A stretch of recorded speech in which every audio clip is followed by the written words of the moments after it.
मैंने अपने वर्कर्स को अनलिमिटेड बर्गर्स और कोला प्रोवाइड किया और डेली 10 घंटे काम करने के बाद ही रेस्ट मिलता था। यहाँ तक कि वीकेंड पर ही एक डिसेंट मील मिलता था। सोचा था वर्कर्स जल्दी ही एग्जॉस्ट हो जाएंगे, पर पहले ही दिन वर्कर्स बेचैन हो गए। बॉस, क्या ये हमारा लास्ट मील है? तीसरे दिन वर्कर्स बस देखता रह गया। अरे यार, तुम लोगों ने तो मुझे बर्बाद कर दिया। मेरी इस कंट्री के लिए लॉयल्टी 100% है, जीरो बिट्रेयल। असल में ठीक 1 साल पहले मैं टाइम ट्रैवल करके इस एंशिएंट बॉर्डर टाउन में आ गया था और एक अल्टीमेट बर्गर सिस्टम अवेकन कर लिया था। सोचा था सिस्टम के सपोर्ट से जल्दी ही ये स्टार्ट ही एक्सट्रीम हेल डिफिकल्टी लेवल का है।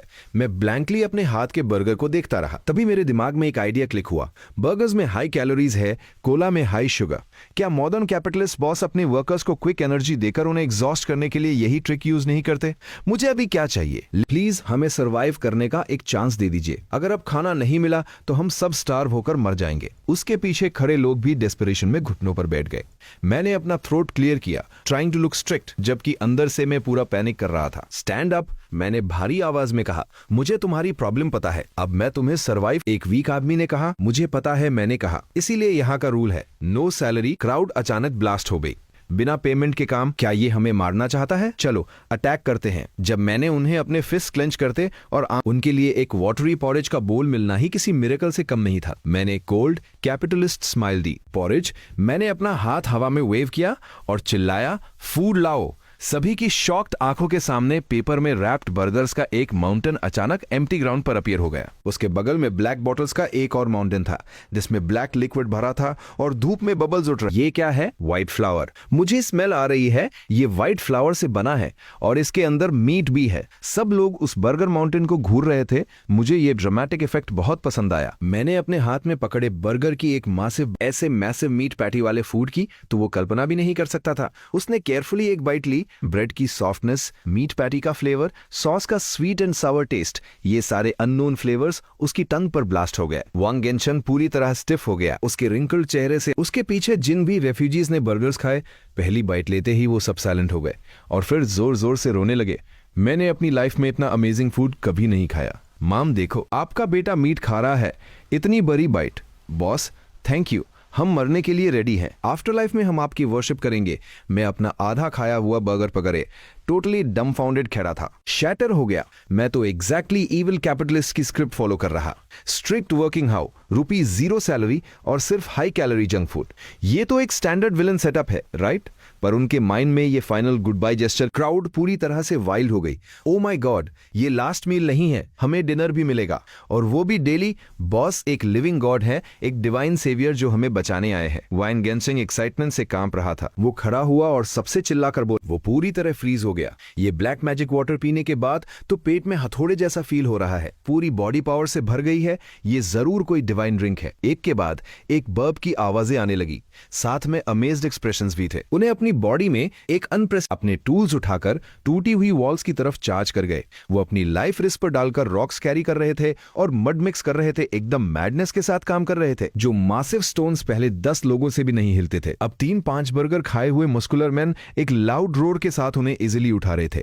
वॉल्स एक सुबह, दोपहर, शाम स्ट्रिक्टली अनलिमिटेड बर्गर्स और कोला सप्लाई करना था और रेफ्यूजीज एकदम ऑटोमेटेड मशीन्स बन चुके थे। दिन भर सिर्फ खाना, सोना और क्रेजी स्पीड से काम करना। उन्होंने खुद ही शिफ्ट्स ऑर्गेनाइज कर ली थी। कंस्ट्रक्शन साइट पर 24/7 काम चल रहा था। मैं टोटली कंफ्यूज था। ये सही नहीं है, ये बिल्कुल नॉर्मल नहीं है। मैं अपनी टूटी कुर्सी पर, रात गहरी हो चुकी थी। कैंप में कोई आग नहीं जल रही थी, लेकिन कोई सो भी नहीं रहा था। सब अंधेरे में एक टेंस एटमॉस्फेयर में बैठे थे। वांग गेनशंग बिल्कुल सेंटर में बैठा था। उसने अपनी आवाज लो रखी और इंटेंस एक्सप्रेशन के साथ बोला, सब बताओ, इन 3 दिनों में तुम्हें कैसा फील हो रहा है? एक मुस्कुलर आदमी भारी आवाज में बोला, चीफ, मुझे लगता है मेरी पावर अनलिमिटेड हो गई है। पहले 100 पाउंड, ये कोई नॉर्मल चीज नहीं है। वांग गेनशंग ने अग्री करते हुए अपना सिर हिलाया। उसका चेहरा और भी सीरियस हो गया। मैंने अपनी 60 साल की लाइफ में बहुत कुछ देखा है। हम जो खा रहे हैं उसे बर्गर कहते हैं। वो प्योर व्हाइट फ्लावर से बना है, जिसमें प्रीमियम बीफ पैटी है। और वो ड्रिंक जिसे कोला कहते हैं, वो एक मैजिक पोशन है जो इंस्टेंट स्टैमिना रिस्टोर कर देता है। वो रुका और उसने चारों तरफ देखा। सबकी आंखें उसी पर फिक्स थी। बॉस एक प्राइवेट आर्मी ट्रेन कर रहे हैं और वो भी हमें टॉप टियर सुसाइड स्क्वाड बना रहे हैं। Suicide squad. ये वर्ड सुनते ही कैंप की हवा जैसे फ्रीज हो गई। सुसाइड स्क्वाड क्या होता है? ये वो एलीट हम क्या थे? सिर्फ होमलेस कचरा। पर अब बॉस ने हमें वो डिग्निटी दी है जो हमने कभी नहीं देखी। हमें वो फूड दिया है जो सिर्फ गॉड्स ही डिजर्व करते हैं। बॉस सीधा सीधा क्यों नहीं बताते? क्योंकि ये एक टॉप सीक्रेट मिशन है। एक सुप्रीम सुसाइड स्क्वाड खड़ी करना एम्पायर को शॉक। कुछ में तो अपनी उंगलियां काट ली ताकि दीवार पर ब्लड कॉन्ट्रैक्ट लिखकर अपनी लॉयल्टी प्रूव कर सके। ठीक उसी वक्त मैंने टेंथ का पर्दा हटाया और यौन करते हुए अंदर आया। मैं बस चेक करने आया था कि ये सोए हैं या नहीं, और उन्हें वार्निंग देने आया था कि इतना ओवरवर्क मत करो। अगर कोई हार्ट अटैक से मर गया तो मेरा रूथलेस कैपिटलिस्ट का टैग सच साबित हो जाएगा। आधी रात को सो क्यों नहीं रहे? तुम सब बहुत वो हमारी लॉयल्टी टेस्ट कर रहे हैं। हम अभी बिल्कुल आउट ऑफ कंट्रोल होने वाले थे। अगर बॉस को लगता कि हमारा माइंड वीक है और हम फेल हो सकते हैं तो इसके कॉन्सिक्वेंसेस बहुत फाटल होते। ओह आई सी। बॉस का हमें जल्दी सोने के लिए कहना। पुराने मजिस्ट्रेट की मेमोरी के हिसाब से ये बांडिट्स कोई मजाक नहीं है। 800 से ज्यादा ब्लड थर्स्टी क्रिमिनल्स। उनका बॉस ब्लैक व्हर्लविंड एक ऐसा ब्रट है जो बेयर हैंड से टाइगर्स को फादा सकता है। 3 डे लिमिट। आज वो आखिरी दिन है। मैं पूरा दिन पैनिक में ऑफिस के अंदर बस चक्कर लगाता रहा। रफ जमीन पर चलते चलते मैंने गड्ढे कर दिए। क्या प्लान है? क्या करूं? मैं कंटिन्यूअस बर्बाद। ब्लैक विंड बैंडिट्स का स्टाइल देखते हुए अगर वो सिटी में एंटर हुए तो फुल डिस्ट्रक्शन होगा, और मैं मजिस्ट्रेट होने के नाते सबसे पहला टारगेट बनूंगा जिसे सिटी गेट पर लटका दिया जाएगा। डायरेक्ट क्लैश कैसे? मेरी आर्मी में बस वो रेफ्यूजीज है जिन्होंने कुछ दिन ढंग से खाना खाया है। हाँ, उनकी फिजिकल पावर बढ़ गई है पर उनके पास एक ढंग का वेपन तक नहीं है। जबकि ब्लैक विंड के पास टाइम धीरे धीरे बीतता गया। सूरज नीचे ढलने लगा। ऑरेंज रंग की रोशनी शोफांग काउंटी की वॉल्स पर बढ़ रही थी, जो शांति नहीं बल्कि एक ब्लडी ओमेन जैसी लग रही थी। वार्निंग।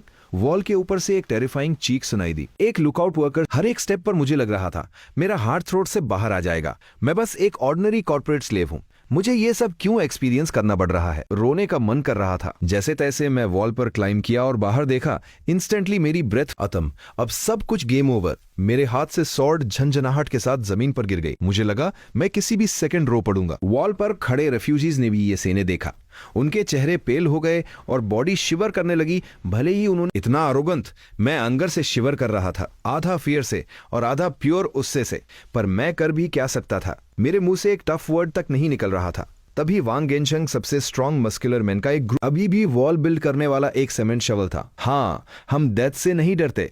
बॉस ने हमें फुल मील दिया, हमें डिग्निटी दी। ये लाइफ अब बॉस की है। चलो उनसे क्लैश करते हैं। वर्स्ट केस क्या होगा? बस डेथ ना, स्टार्व होकर मरना भी मरना है। बैटल में मरना भी मरना है। कम से ये फीलिंग उनके लिए मरने से भी ज्यादा पेनफुल थी। बॉस, वांग गेनसंग ने दोबारा बोला। उसकी आवाज हॉर्स पर एक्सट्रीमली फर्म थी। प्लीज अपना ऑर्डर दीजिए। हम बॉस के लिए डेथ बैटल लड़ने को रेडी है। Death battle. 3000 लोगों की रॉर एक साथ मर्ज हुई। Death battle. उन 3000 लोगों की आवाज ने नीचे खेरे उन 800 बैंडिट्स के आरोगेंट ऑरा को पूरी तरह क्रश कर दिया। मैं उन्हें देख, मरना ही है तो मरते हैं। टाइम ट्रैवल करके यहां टोटली यूजलेस तरीके से सिर कटवाने से बेटर है इन 800 बैंडिट्स को अपने साथ हेल ड्रैग कर लो।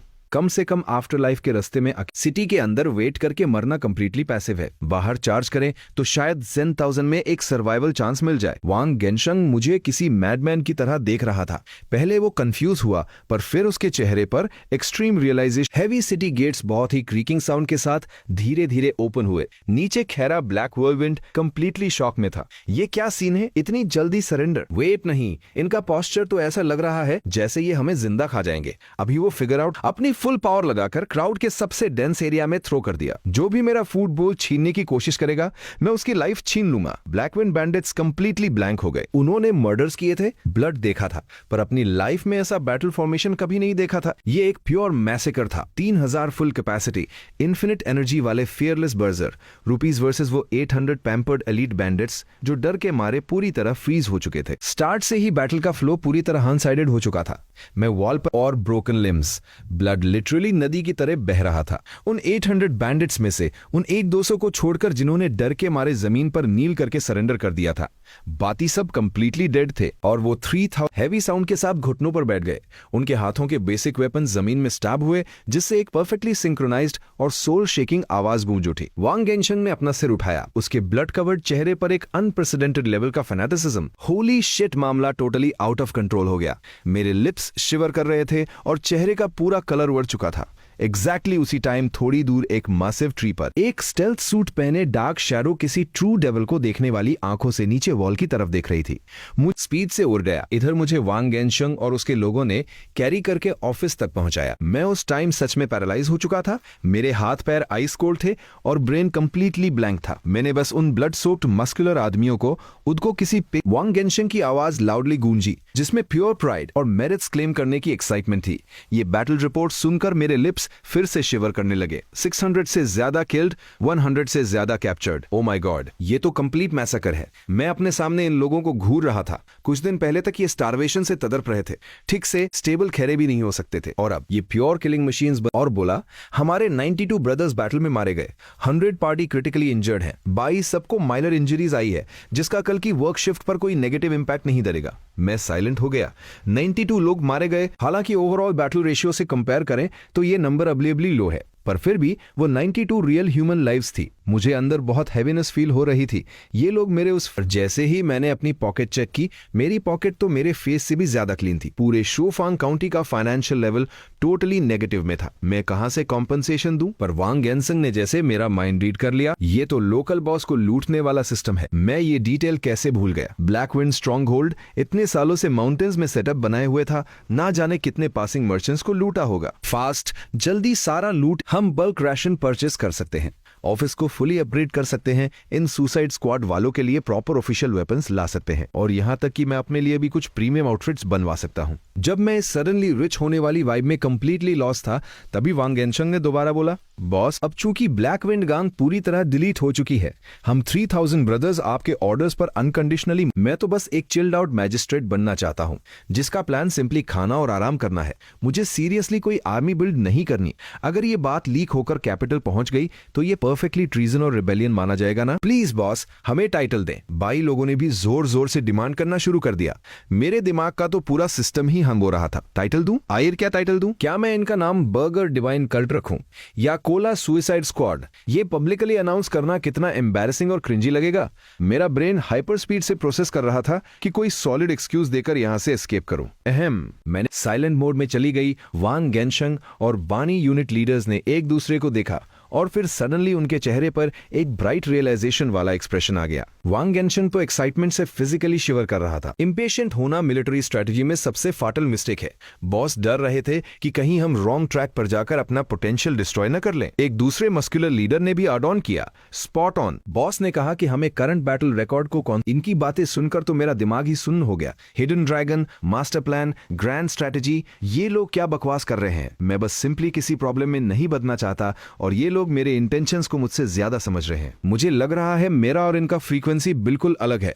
मैं बस चिल करके लाइफ जीना चाहता हूं और इन लोगों ने अपने ही दिमाग में वर्ल्ड डोमिनेशन की पूरी स्क्रिप्ट लिख डाली और मुझे बिना किसी टाइटल के बस आपके लिए हर मुश्किल से लड़ेंगे। ये काम का नाम सुनकर ही अजीब सा डर लग रहा था। मैंने कुछ बोलने के लिए मुंह खोला। मैं कहना चाहता था कि ये सब ओवर एक्टिंग बंद करो, लेकिन वांग गेनशंग का वो आप कुछ मत कहिए, मैं सब समझता हूं वाला और बाकी सब जाकर खाना खा लो।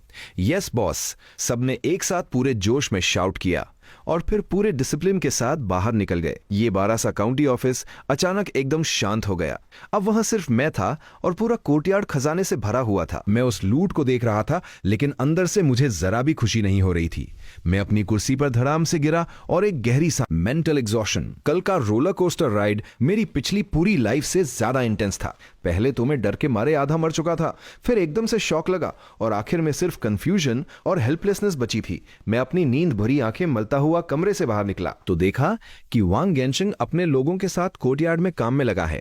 पूरा कोर्टयार्ड एकदम क्लीन हो चुका था। कल की वो खून जवाब दिया। सिटी वॉल रिपेयर तो हो गई है, लेकिन वो अभी भी हाइट और थिकनेस में बहुत कम है। हमने आपस में डिस्कस किया है, हम शोफांग की वॉल को कैपिटल सिटी के स्टैंडर्ड के हिसाब से अपग्रेड करेंगे। इसे 3 मीटर्स और ऊंचा और 1 मीटर और मोटा करेंगे। इसके क्या तुम्हारे पास उड़ाने के लिए बहुत पैसा आ गया है? ओह वेट, हाँ अब तो हमारे पास सच में पैसा है। लेकिन वांग गेनशंग एकदम सीरियस खिला रहा। बॉस ये पागलपन नहीं है, ये फ्यूचर प्लान। मुझे ये वर्ल्ड डोमिनेशन और ग्रैंड मिशन जैसे वर्ड सुनकर ही हेडेक होने लगता है। मैंने अपना सिर पकड़ा और बहुत ही थकी हुई आवाज में कहा, स्टॉप स्टॉप विलेज चीफ वैंग, मेरी बात ध्यान से सुन। घर बनवाते हैं ताकि लोगों का लिविंग स्टैंडर्ड थोड़ा कंफर्टेबल हो सके। क्या ये आइडिया अच्छा नहीं है? मुझे लगा मेरी ये इमोशनल स्पीच जो पूरी तरह ह्यूमैनिटी से भरी थी जरूर इनके दिल को टच करेगी। हथियार तो तबाही लाते हैं, समझदार लीडर उन्हें तभी यूज करते हैं जब कोई और ऑप्शन ना बचे। हमने सिर्फ पावर देखी लेकिन आपके दिल की गहराई को नहीं समझ पाए। बॉस, हमें माफ कर दीजिए, हम गलत थे। मैं अपने स्टाफ को ऑर्गेनाइज करते हैं। एक तरफ सिटी वॉल का डिफेंस स्ट्रांग करेंगे और दूसरी तरफ शहर का कंस्ट्रक्शन भी संभालेंगे। हम आपकी एक्सपेक्टेशंस को कभी टूटने नहीं देंगे। हम शोफेंग काउंटी को एक अनब्रेकेबल फोर्ट्रेस बना देंगे जो बाहर से सेफ हो और अंदर से एक परफेक्ट पैराडाइज। ये जगह आपके अल्टीमेट एम्पायर का सबसे सॉलिड बैकअप बनेगी। इतना बोलकर वो मेरे रिप्लाई का वेट। मैंने स्ट्रगल करना छोड़ दिया। मुझे समझ आ गया था कि इन लोगों के साथ लॉजिक की बात करना यूजलेस है। इनकी ओवरथिंकिंग करने की कैपेसिटी लिमिट क्रॉस कर चुकी है। मैं कुछ भी बोलूंगा ये उसे घुमा फिराकर किसी एपिक मीनिंग से जोड़ देंगे। खैर, जो भी हो, मैंने वांग गेनशन और कुछ नए प्रमोट हुए टीम लीडर्स को ऑफिस में बुलाया। आज से मैं कुछ नए रूल्स इंप्लीमेंट कर रहा हूं और तुम्हें इन्हें स्ट्रिक्टली फॉलो करना होगा। मैं अपनी बॉस वाली चेयर पर बैठा खुद को एक स्ट्रिक्ट और पावरफुल लीडर दिखाने की पूरी कोशिश कर रहा था। वांग गेनशंग और बाकी तो इस कैलकुलेशन से वर्किंग आवर्स लगभग 12 घंटे हुए।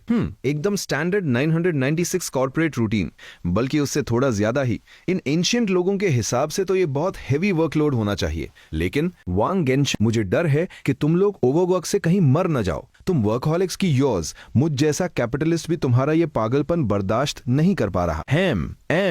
मैंने खुद को कंट्रोल करते हुए फोर्सफुली एक्सप्लेन किया। ये मेरा सेकंड रूल और ये सबसे इंपॉर्टेंट है। मैंने अपनी आवाज में थोड़ा वेट डाला। सबने अपनी सांसें रोक ली। अब से हर 5 दिन काम करने के बाद तुम सबको 2 दिन का ऑफ मिलेगा। मैंने सीधा एक बम फोड़ दिया था। मुझे लगा कि कम से कम अब तो ये लोग समझेंगे कि मैं कितना दयालु। बर्गर्स और कोक्स की सप्लाई नॉर्मली कंटिन्यू रहेगी। बूम। ये बात तो जैसे बारूद में आग लगाने जैसी थी। वांग गेनशन एक झटके में जमीन पर घुटनों के बल गिर पड़ा। उसकी आंखों से आंसुओं की धार। हम और काम कर सकते हैं। मेरे सामने पूरी टीम घुटनों पर गिर तरी थी। वो सब ऐसे रो और गिदर-गिदा रहे थे जैसे मैंने उन्हें छुट्टी देकर कोई मौत की सजा सुना दी हो। मेरा पूरा सिस्टम क्रैश हो गया। मैंने अपना चेहरा हाथों से छुपा लिया और हर 10 दिन काम करने के बाद 1 दिन का रेस्ट मिलेगा और उस रेस्ट वाले दिन राशन आधा कर दिया जाएगा। ये डिमांड वांग गेनशन और उसकी टीम ने रो रो कर मुझसे मनवाई थी। उनका लॉजिक था कि अगर काम नहीं करेंगे तो पूरा डिवाइन फूड भी नहीं खाएंगे। ये उनके प्रिंसिपल्स का सवाल था। उनके लॉयल वॉरियर्स होने की लिमिट थी। अब मैं क्या ही बोलता। मुझे हार मानकर अग्री करना पड़ा। मुझे फील हो रहा था मेरी आर्मी ट्रेनिंग मेथड्स और वर्क लाइफ बैलेंस की थियरी को इन्होंने अपना सुप्रीम कोड मान लिया था। इन्होंने 12 आवर्स की शिफ्ट का पूरा स्ट्रिक्ट स्केड्यूल बना लिया था।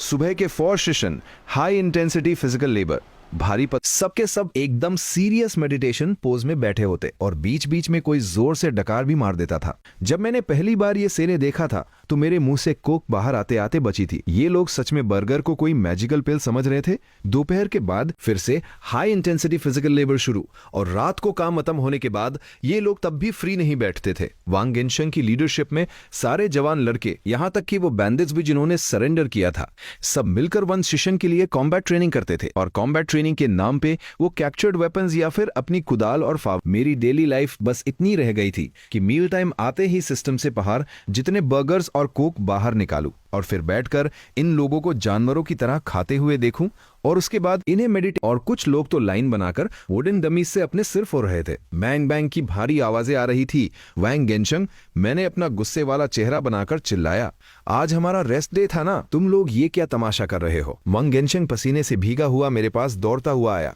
बॉस, हम लोग आराम ही तो कर रहे हैं, इसे आराम कहते हैं। क्या तुम लोग मास सुसाइड करना चाहते हो? वो हमारी बॉडी में और तेजी से फ्लो करने लगती है। इसका मतलब मूवमेंट और पीस का ये परफेक्ट कॉम्बो ही अल्टीमेट कल्टीवेशन टेक्निक है। मैं हाथ जोड़ता हूं तुम्हारे आगे, बस करो अब और कुछ डेकोड मत करो। अगर तुम लोग ऐसे ही डेकोड करते रहे ना तो एक दिन यही बैठे बैठे आसमान। ठीक उसी वक्त मेरे दिमाग में वो जानी पहचानी मैकेनिकल आवाज गूंजी। Territory construction has taken an initial shape, prosperity level slightly increased, system upgrade conditions met, new menu unlocked, weekend special. मैं शॉक्ड रह गया। सिस्टम अपग्रेड हो गया और नई डिश भी आ गई, स्पाइसी पेपर चिकन। मैंने डिस्क्रिप्शन पढ़ा और मेरी आंखें चमक उठी। स्ट्रेंथ और स्पीड बढ़ना, पेन कम होना, ये तो सीधा सीधा बजर के पोषण है। हालांकि थोड़ा ड्रामेटिक होकर कहा, मैंने डिसाइड किया है कि आज मैं तुम सबको एक नया डिवाइन फूड दूंगा एज अ रिवॉर्ड। नया डिवाइन फूड। सबने तुरंत अपनी ट्रेनिंग रोक दी और मेरी तरफ देखने लगे। उनकी आंखों में क्यूरियोसिटी और भूख सा झलक रही थी। उन्हें पहले ही शक था कि बर्गर्स और कोक भले ही मैजिकल हैं,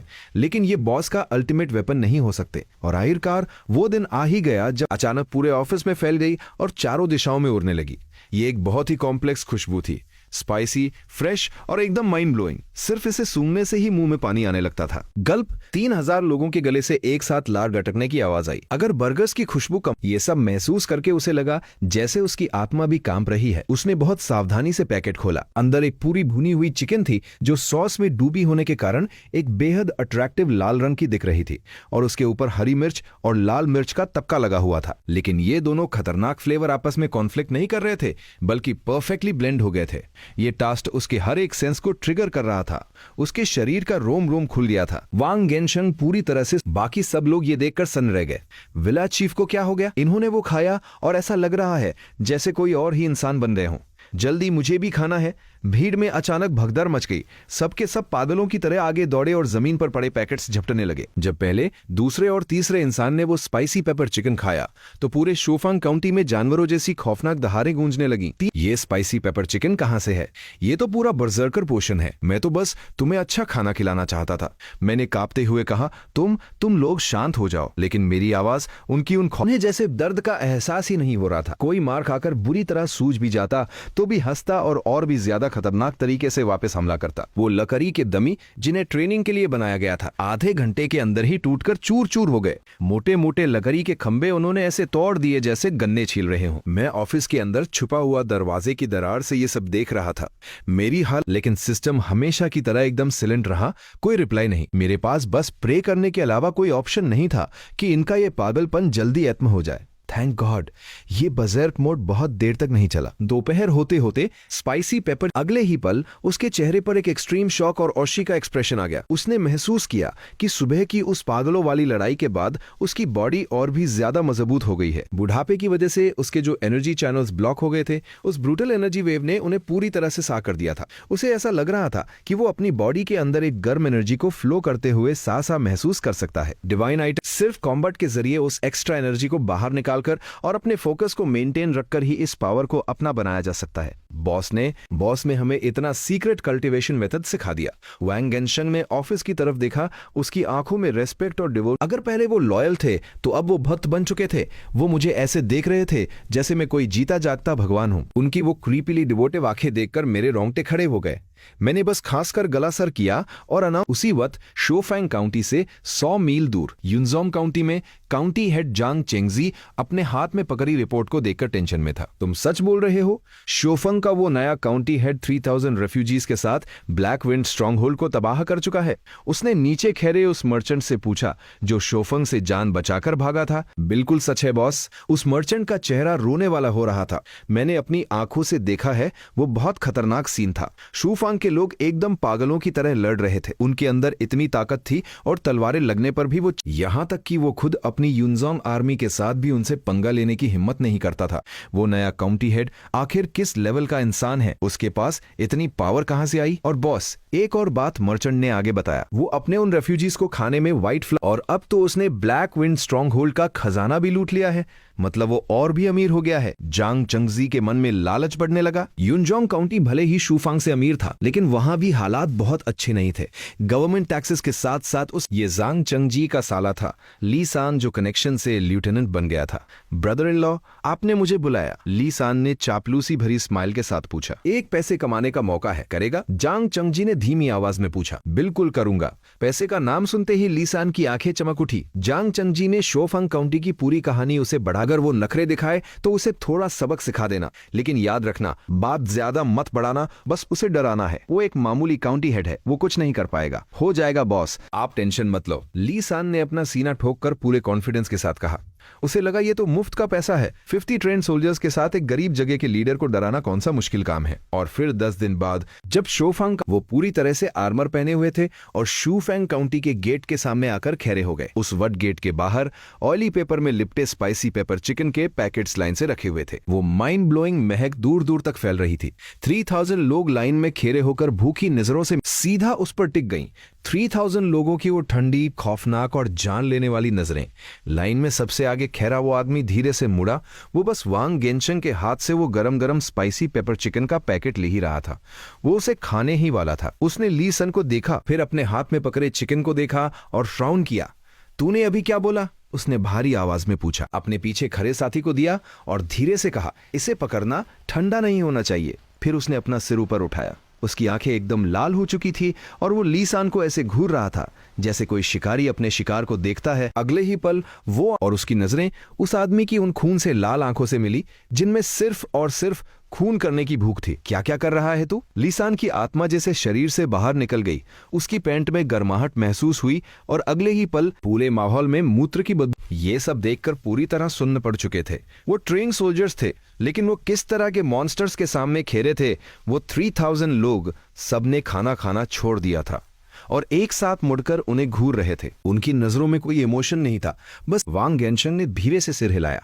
फिर वो उन सोल्जर्स की तरफ मुड़ा और बहुत काम में पूछा, तुम लोग कौन हो और शोफैंग काउंटी में क्या करने आए हो? सोल्जर्स के लीडर ने कांपते हुए घोड़े से छलांग लगाई और वांग गेनशंग, उन्होंने नशे में कुछ भी बक दिया। प्लीज मां कर दीजिए विलेज चीफ, प्लीज इस वॉरियर से कहिए कि उसे छोड़ दे, उसकी जान बख्श दीजिए। वो सोल्जर लगभग रोने वाला था। अगर उसे पता होता कि शूफांग काउंटी एक ड्रैगन्स डेन है तो वो यहां मरने भी नहीं आता। वांग गेनशंग ने तुरंत जवाब नहीं दिया। उसने मुड़कर काउंटी ऑफिस की तरफ देखा। मैं बाहर के शोर शराबे से बहुत पहले ही मुझसे ऑर्डर मांग रहा है। मुझे क्या पता क्या करना है। अगर मैं कहूं मार दो तो इसका मतलब यूनजोंग काउंटी के साथ डायरेक्ट वार। ब्लैक विंड स्ट्रॉन्गहोल्ड से निपटना तो आसान था, लेकिन यूनजोंग काउंटी तो गवर्नमेंट का प्रॉपर सिटी है, उनके पास ट्रेन्ड आर्मी है। लेकिन अगर मैं कहूं जाने दो तो ये बहुत वीक लगेगा। ऐसा लगेगा जैसे शोफंग काउंटी बहुत डरपोक है।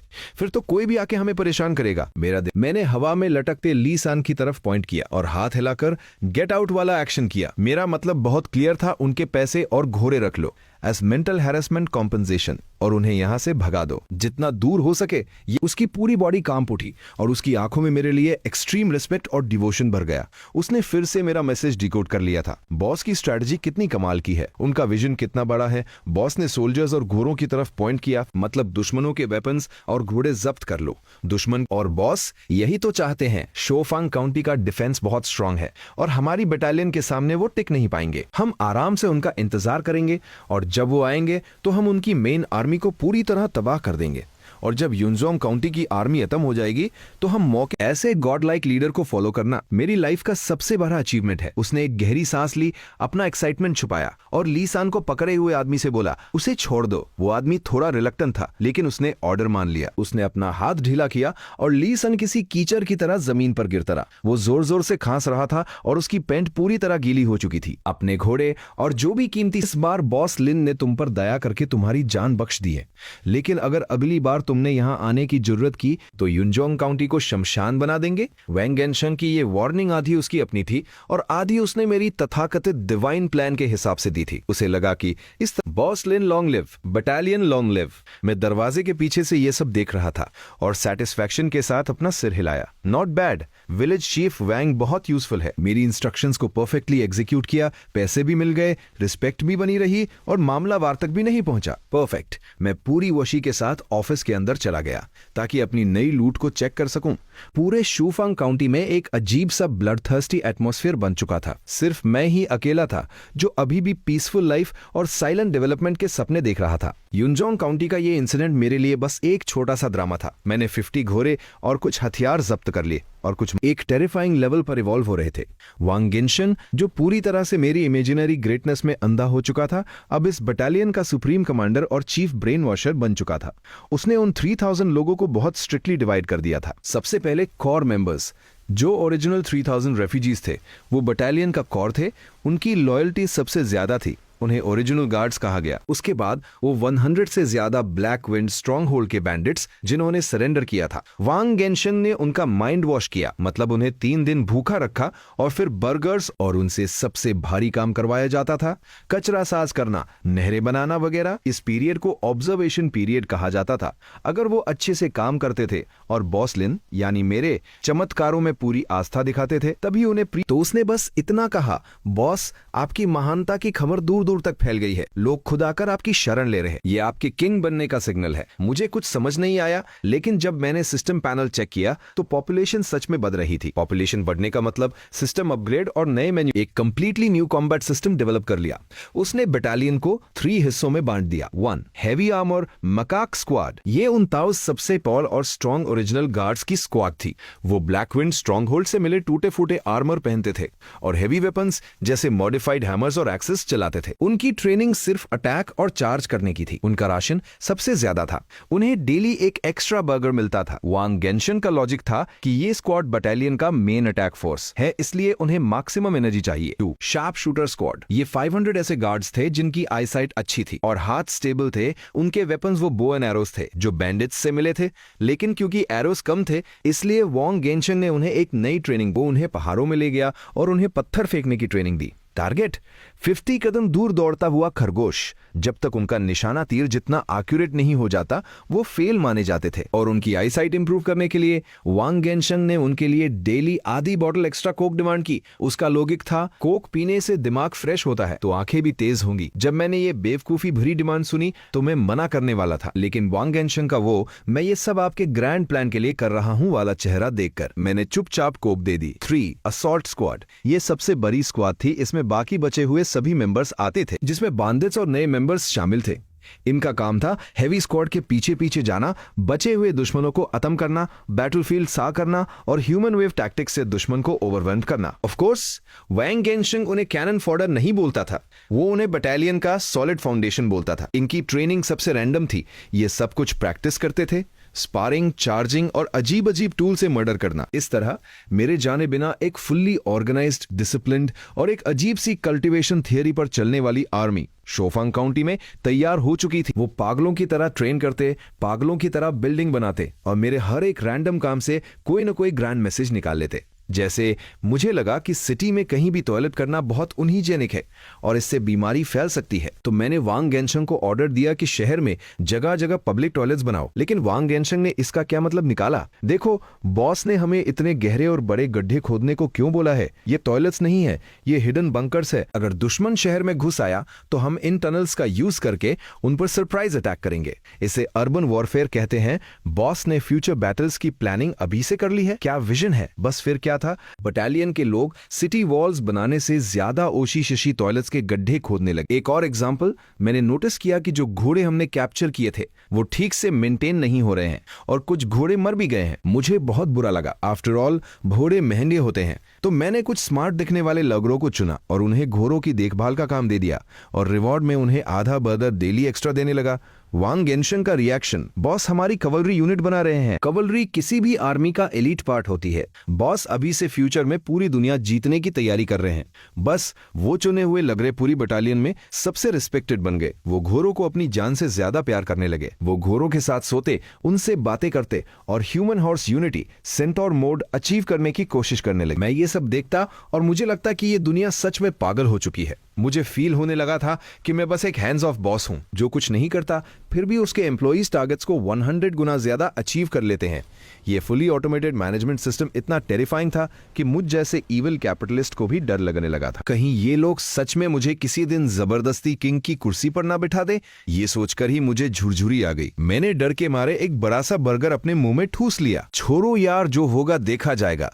जब तक मैं इन्हें बर्गर्स खिलाता रहूंगा ये मुझे कुछ नहीं करेंगे, राइट? आजकल मैं बोर हो रहा था। बटालियन की ट्रेनिंग और सिटी का कंस्ट्रक्शन वांग गेंशिंग के ऑटो डिकोड मैनेजमेंट सिस्टम के अंदर स्मूथली चल रहा था। मैं रोज बस टाइम पर खाना डिस्ट्रीब्यूट करता था। हर दिन सही टाइम पर खाना डिस्ट्रीब्यूट करने के अलावा मेरे पास करने के लिए प्रैक्टिकली कुछ नहीं था। ये खाओ और सो जाओ और कभी कभी काम देखने चले जाओ वाली लाइफ मेरे पिछले जन्म का सपना थी।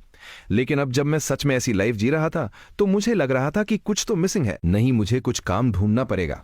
मैं ऑफिस की चौखट पर बैठकर बर्गर चबा रहा था और बाहर धूल से भरे कंस्ट्रक्शन साइट को देख रहा था। आखिरकार मैं काउंटी मैजिस्ट्रेट हूं। मैं बस ऐसे हाथ पर हाथ धरकर नहीं बैठ सकता।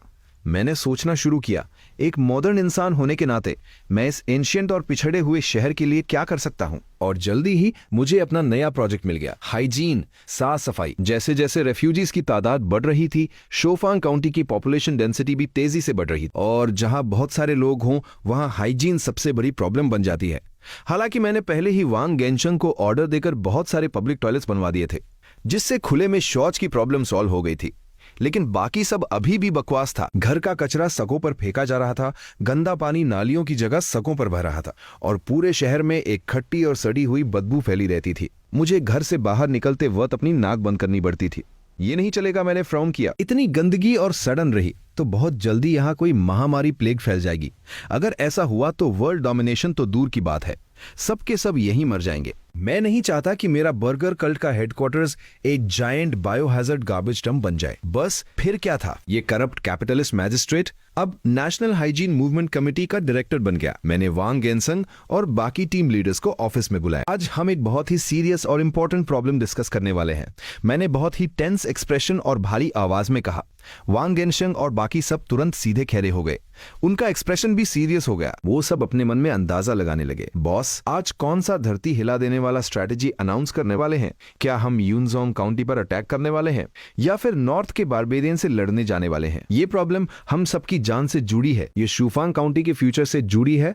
मैंने थोड़ा सस्पेंस बिल्ड किया। सबकी सांसें गले में अटक गईं। तभी मैंने टेबल पर जोर से हाथ मारा और अपनी पूरी ताकत से चिल्लाया, हमें तुरंत पूरे काउंटी में एक महासफाई अभियान, ग्रैंड क्लीनअप शुरू करना होगा। हाँ, वांग गेनशंग और सारे लीडर्स हक्के बक्के रह गए। महासफाई अभियान? वो सब एक दूसरे का मुंह देखने लगे। उनके चेहरों पर कंफ्यूजन और ब्लैंकनेस सा दिख रही थी। इतनी देर से बॉस जिस लाइफ एंड डेथ सिचुएशन की बात कर रहे थे वो झाड़ू लगाने के बारे में है। बॉस, क्या आप कह रहे हैं कि हमें सफाई करनी है? वांग गेनशंग ने बहुत डरते डरते कंफर्म किया। उसे लग रहा था जैसे उसके कान अराब हो गए हैं। मैंने एकदम स्ट्रिक्ट टोन में कहा, आज से मैं शूफांग काउंटी क्लीनलीनेस रेगुलेशंस लागू कर रहा हूं। मैंने एक पेपर निकाला जिस पर मैंने रात भर जागकर कुछ स्टिक फिगर्स, सिंपल ड्राइंग्स बनाए थे। उसमें एक आदमी कचरा फेंक रहा था और उस पर एक बड़ा सा एक्स बना हुआ था। रूल नंबर 1, सड़कों पर कचरा फेंकना स्ट्रिक्टली मना है। सारा कचरा सिटी के आउटसाइड बने डेजिग्नेटेड गार्बेज पिट्स में ही फेंका जाएगा। रूल नंबर 2, गंदा पानी सड़कों पर फेंकना मना है। हर घर के बाहर एक नाली बनेगी जो गंदे पानी को सीधे शहर के बाहर नदी में ले जाएगी। रूल नंबर 3, एक एनवायरमेंटल इंस्पेक्शन टीम बनेगी जो रोज पेट्रोल करेगी। अगर कोई इन रूल्स को तोड़ता पकड़ा गया तो पहली बार में 1 दिन सड़कों पे झाड़ू लगाने की सजा, दूसरी बार पकड़े जाने पर 3 दिन टॉयलेट सा करने की सजा और तीसरी बार 1 महीने तक राशन आधा। मैंने रूल्स अनाउंस किए और मुझे लगा कि मैं बहुत कूल लग रहा हूं। मुझे लगा मेरी इस सॉलिड प्लानिंग के बाद इन एंशियंट लोगों की गंदी आदतें पूरी तरह सुधर जाएंगी। लेकिन मेरी इस एनर्जेटिक स्पीच के बाद पूरे कमरे में शमशान जैसी शांति छा गई। वांग गेनशंग और बाकी सब मुझे ऐसे देख रहे थे जैसे बॉस ने आज अलग दवाई खा ली है। बहुत देर बाद एक लीडर से रहा नहीं गया और उसने पूछ ही लिया, बॉस, इस सफाई करने का हमारी जिंदगी और मौत से क्या कनेक्शन है? हाँ बॉस, बाकी लोगों ने भी सपोर्ट किया। हमारी जिंदगी की कोई कीमत नहीं है, हम तो मिट्टी में ही पले बड़े हैं। हमें क्या फर्क पड़ता है कि जमीन पर कचरा है या नहीं? इस फालतू काम में टाइम वेस्ट करने से अच्छा है कि हम कॉम्बैट प्रैक्टिस करें या सिटी वॉल के लिए पत्थर ढोएं। मुझे पता था कि ये जाहिल लोग हाइजीन का कॉन्सेप्ट नहीं समझेंगे। मैंने एक गहरी सांस ली और डिसाइड किया कि उन्हें उसी भाषा में समझाऊंगा जो वो समझते हैं। चुप रहो, मैंने जोर से डांटा। क्या तुम्हें लगता है कि मैं ये सफाई सिर्फ शहर को क्लीन दिखाने के लिए करवा रहा हूँ? सबकी नींद उड़ गई। आ गया बॉस का दीप। तुम बेवकूफों को सिर्फ जमीन पर पड़ा कचरा दिख रहा है, लेकिन उस कचरे के पीछे छिपी मौत, किलिंग इंटेंट नहीं दिख रही। मेरी आंखें डीप हो गईं और मैंने अपनी आवाज एकदम रहस्यमय, मिस्टीरियस और धीमी कर ली। मौत? वांग गेनशंग और बाकी लोगों के दिल जोर से धड़कने लगे। हाँ, मैंने फालतू लॉजिक गढ़ना शुरू किया। सोचो, शोफैंग काउंटी अब कितना इंपॉर्टेंट बेस बन चुका है। हमारे दुश्मन जैसे यूनजोंग काउंटी या फिर नॉर्थ के बारबेरियंस, क्या वो हमारे शहर में अपने स्पाइस और असासिन्स नहीं भेजेंगे? बिल्कुल भेजेंगे। सबने एक साथ जवाब दिया। तो स्पाइस और असासिन्स का सबसे बड़ा वेपन क्या होता है? छुपना, कामोफ्लाज। सही कहा, मैंने अपनी जांघ पर हाथ मारा। अब सोचो, अगर हमारे शहर में हर जगह कचरे के ढेर हों और सड़कों पर गंदा पानी बह रहा हो, तो क्या ये उन स्पाइस के छुपने के लिए बेस्ट जगह नहीं है? अगर वो किसी कचरे के ढेर में लेट जाएं, तो उन्हें कौन ढूंढ पाएगा? अगर वो गंदे नाले में छुप जाएं, तो उन्हें कौन पकड़ पाएगा? वांग गेनशंग और बाकी सबकी बॉडी अचानक कांप उठी। ओ माय गॉड! लेकिन दूसरी तरफ मैंने अपना मास्टर स्ट्रोक चला। अगर हमारा शहर एकदम साफ सुथरा हो, एक धूल का कण भी ना हो, तो कोई भी अजनबी या कोई भी सस्पिशियस निशान हमें दूर से ही दिख जाएगा। वो छुप ही नहीं पाएंगे। इसे कहते हैं clear the fields to deny the enemy. नहीं, इसे कहते हैं clean the city to catch the spies. एक लीडर जिसने थोड़ी बहुत पढ़ाई की थी एक्साइटमेंट में चिल्ला पड़ा, बॉस इज ग्रेट। मुझे अब समझ आया, ये क्लीन एनवायरनमेंट खुद में एक सबसे बड़ा डिफेंस सिस्टम है। हम बेवकूफों को सिर्फ गंदगी दिख रही थी, लेकिन बॉस उस गंदगी में छिपे हुए खतरे को देख रहे थे। बॉस की ये स्ट्रेटजी बिना एक भी सोल्जर का यूज किए शोफांग काउंटी को एक अनब्रेकेबल फोर्ट्रेस बना देगी। ये गॉड लेवल स्ट्रेटजी है। उन्हें फिर से ग्रुप ऑर्गेज्म, मेरा मतलब है ग्रुप ब्रेनस्टॉर्मिंग फेज में जाते देख मैंने मन ही मन खुद की पीठ थपथपाई। देखा, अगर साइंस और लॉजिक आता हो तो एंशिएंट लोगों को बेवकूफ बनाना बच्चों का खेल है। मैंने सोचा कि अब लोहा गर्म है तो एक और हथौड़ा मार ही दूं। क्लीन एनवायरनमेंट सिर्फ दुश्मनों को रोकने के लिए भी है। सोचो, हम डिवाइन फूड खाते हैं, डिवाइन वाटर पीते हैं, हमारी बॉडी में एकदम प्योर एनर्जी है। अगर हम दिन रात इस गंदगी और सीरन के बीच रहेंगे और ये जहरीली हवा मियाजमा सूंघेंगे, क्या हमारी बॉडी की एनर्जी इम्प्योर नहीं हो जाएगी? ये बात तो स्पाइस वाले लॉजिक से भी ज्यादा खतरनाक थी उनके लिए। हाँ, हम कल्टीवेटर्स हैं। हम बॉस के डिवाइन फूड से कल्टीवेशन करते हैं। कल्टीवेशन के लिए एनवायरनमेंट का प्योर होना बहुत जरूरी है। कहानियों में सारे मास्टर्स पहाड़ों पर या डिवाइन केव्स में कल्टीवेशन करते हैं ना। हमारे पास डिवाइन केव नहीं है तो क्या हुआ, हम कचरे के ढेर में तो कल्टीवेशन नहीं कर सकते। इससे हमारा फाउंडेशन खराब हो जाएगा। बॉस, हमें मां कर दीजिए। वांग गेनशंग अचानक घुटनों के बल गिर पड़ा। उसके चेहरे पर एक्सट्रीम गिल्ट और डर था। हम सिर्फ मसल्स और वेपन्स की ट्रेनिंग पर फोकस कर रहे थे, लेकिन हमने कल्टीवेशन के बेसिक एनवायरनमेंट को ही इग्नोर कर दिया। हमारी इस बेवकूफी की वजह से आपकी मेहनत बर्बाद हो जाती। हम मरने लायक है। बॉस, आप टेंशन मत लीजिए। आज से हम इन हाइजीन रूल्स को मिलिट्री ऑर्डर्स की तरह फॉलो करेंगे। अगर किसी ने रूल तोड़ा तो आपको कुछ कहने की जरूरत नहीं है। हम खुद उसे उठाकर सीवर में फेंक देंगे। हाँ, हम शोफांग काउंटी को किसी नई नवेली दुल्हन के चेहरे से भी ज्यादा सा कर देंगे। इन हाइपर एक्साइटेड पागलों को देखकर मैं बहुत सेटिस्फाई हुआ। चलो, काम हो गया। मुझे पूरा यकीन था कि आज से शोफांग काउंटी पूरे दाकियन एम्पायर का, शायद पूरी एंशिएंट हिस्ट्री के पहला मॉडल सिटी बनेगा, जहां गार्बेज सॉर्टिंग और प्रॉपर ड्रेनेज सिस्टम होगा। एक करप्ट मैजिस्ट्रेट होने के बावजूद मैंने एंशिएंट पब्लिक हेल्थ केयर में बहुत बड़ा कंट्रीब्यूशन दे दिया। मैं अपने हाथ पीछे बांधकर एक चौड़ी स्माइल के साथ ऑफिस से बाहर निकला ताकि अपने इस नए क्लीन सिटी प्रोजेक्ट का मुआयना कर सकूं। मुझे रत्ती भर भी अंदाजा नहीं था कि मेरे मुड़ते ही वांग गेनशंग और बाकी लीडर्स ने फिर से एक इमरजेंसी मीटिंग शुरू कर दी थी। तुम्हें क्या लगता है बॉस ने यह सफाई अभियान क्यों शुरू किया है? इसके पीछे पक्का कोई और डीप मीनिंग है। हाँ, बॉस का हर डिसीजन कम से कम 3 लेयर्स डीप होता है। मुझे समझ आ गया। एक लीडर बोला, सोचो, जब हम सिटी को पूरी तरह क्लीन कर देंगे तो एनिमी स्पाइस शहर के अंदर नहीं आ पाएंगे। तो वो क्या करेंगे? वो शहर के बाहर से हमें ऑब्जर्व करेंगे। और शहर के बाहर क्या है? बंजर जमीन, जहां छुपने की कोई जगह नहीं है। इस तरह दुश्मन की हर मूवमेंट पर हमारी नजर रहेगी। बॉस बैटलफील्ड को शहर के अंदर से निकालकर शहर के बाहर शिफ्ट कर रहे हैं।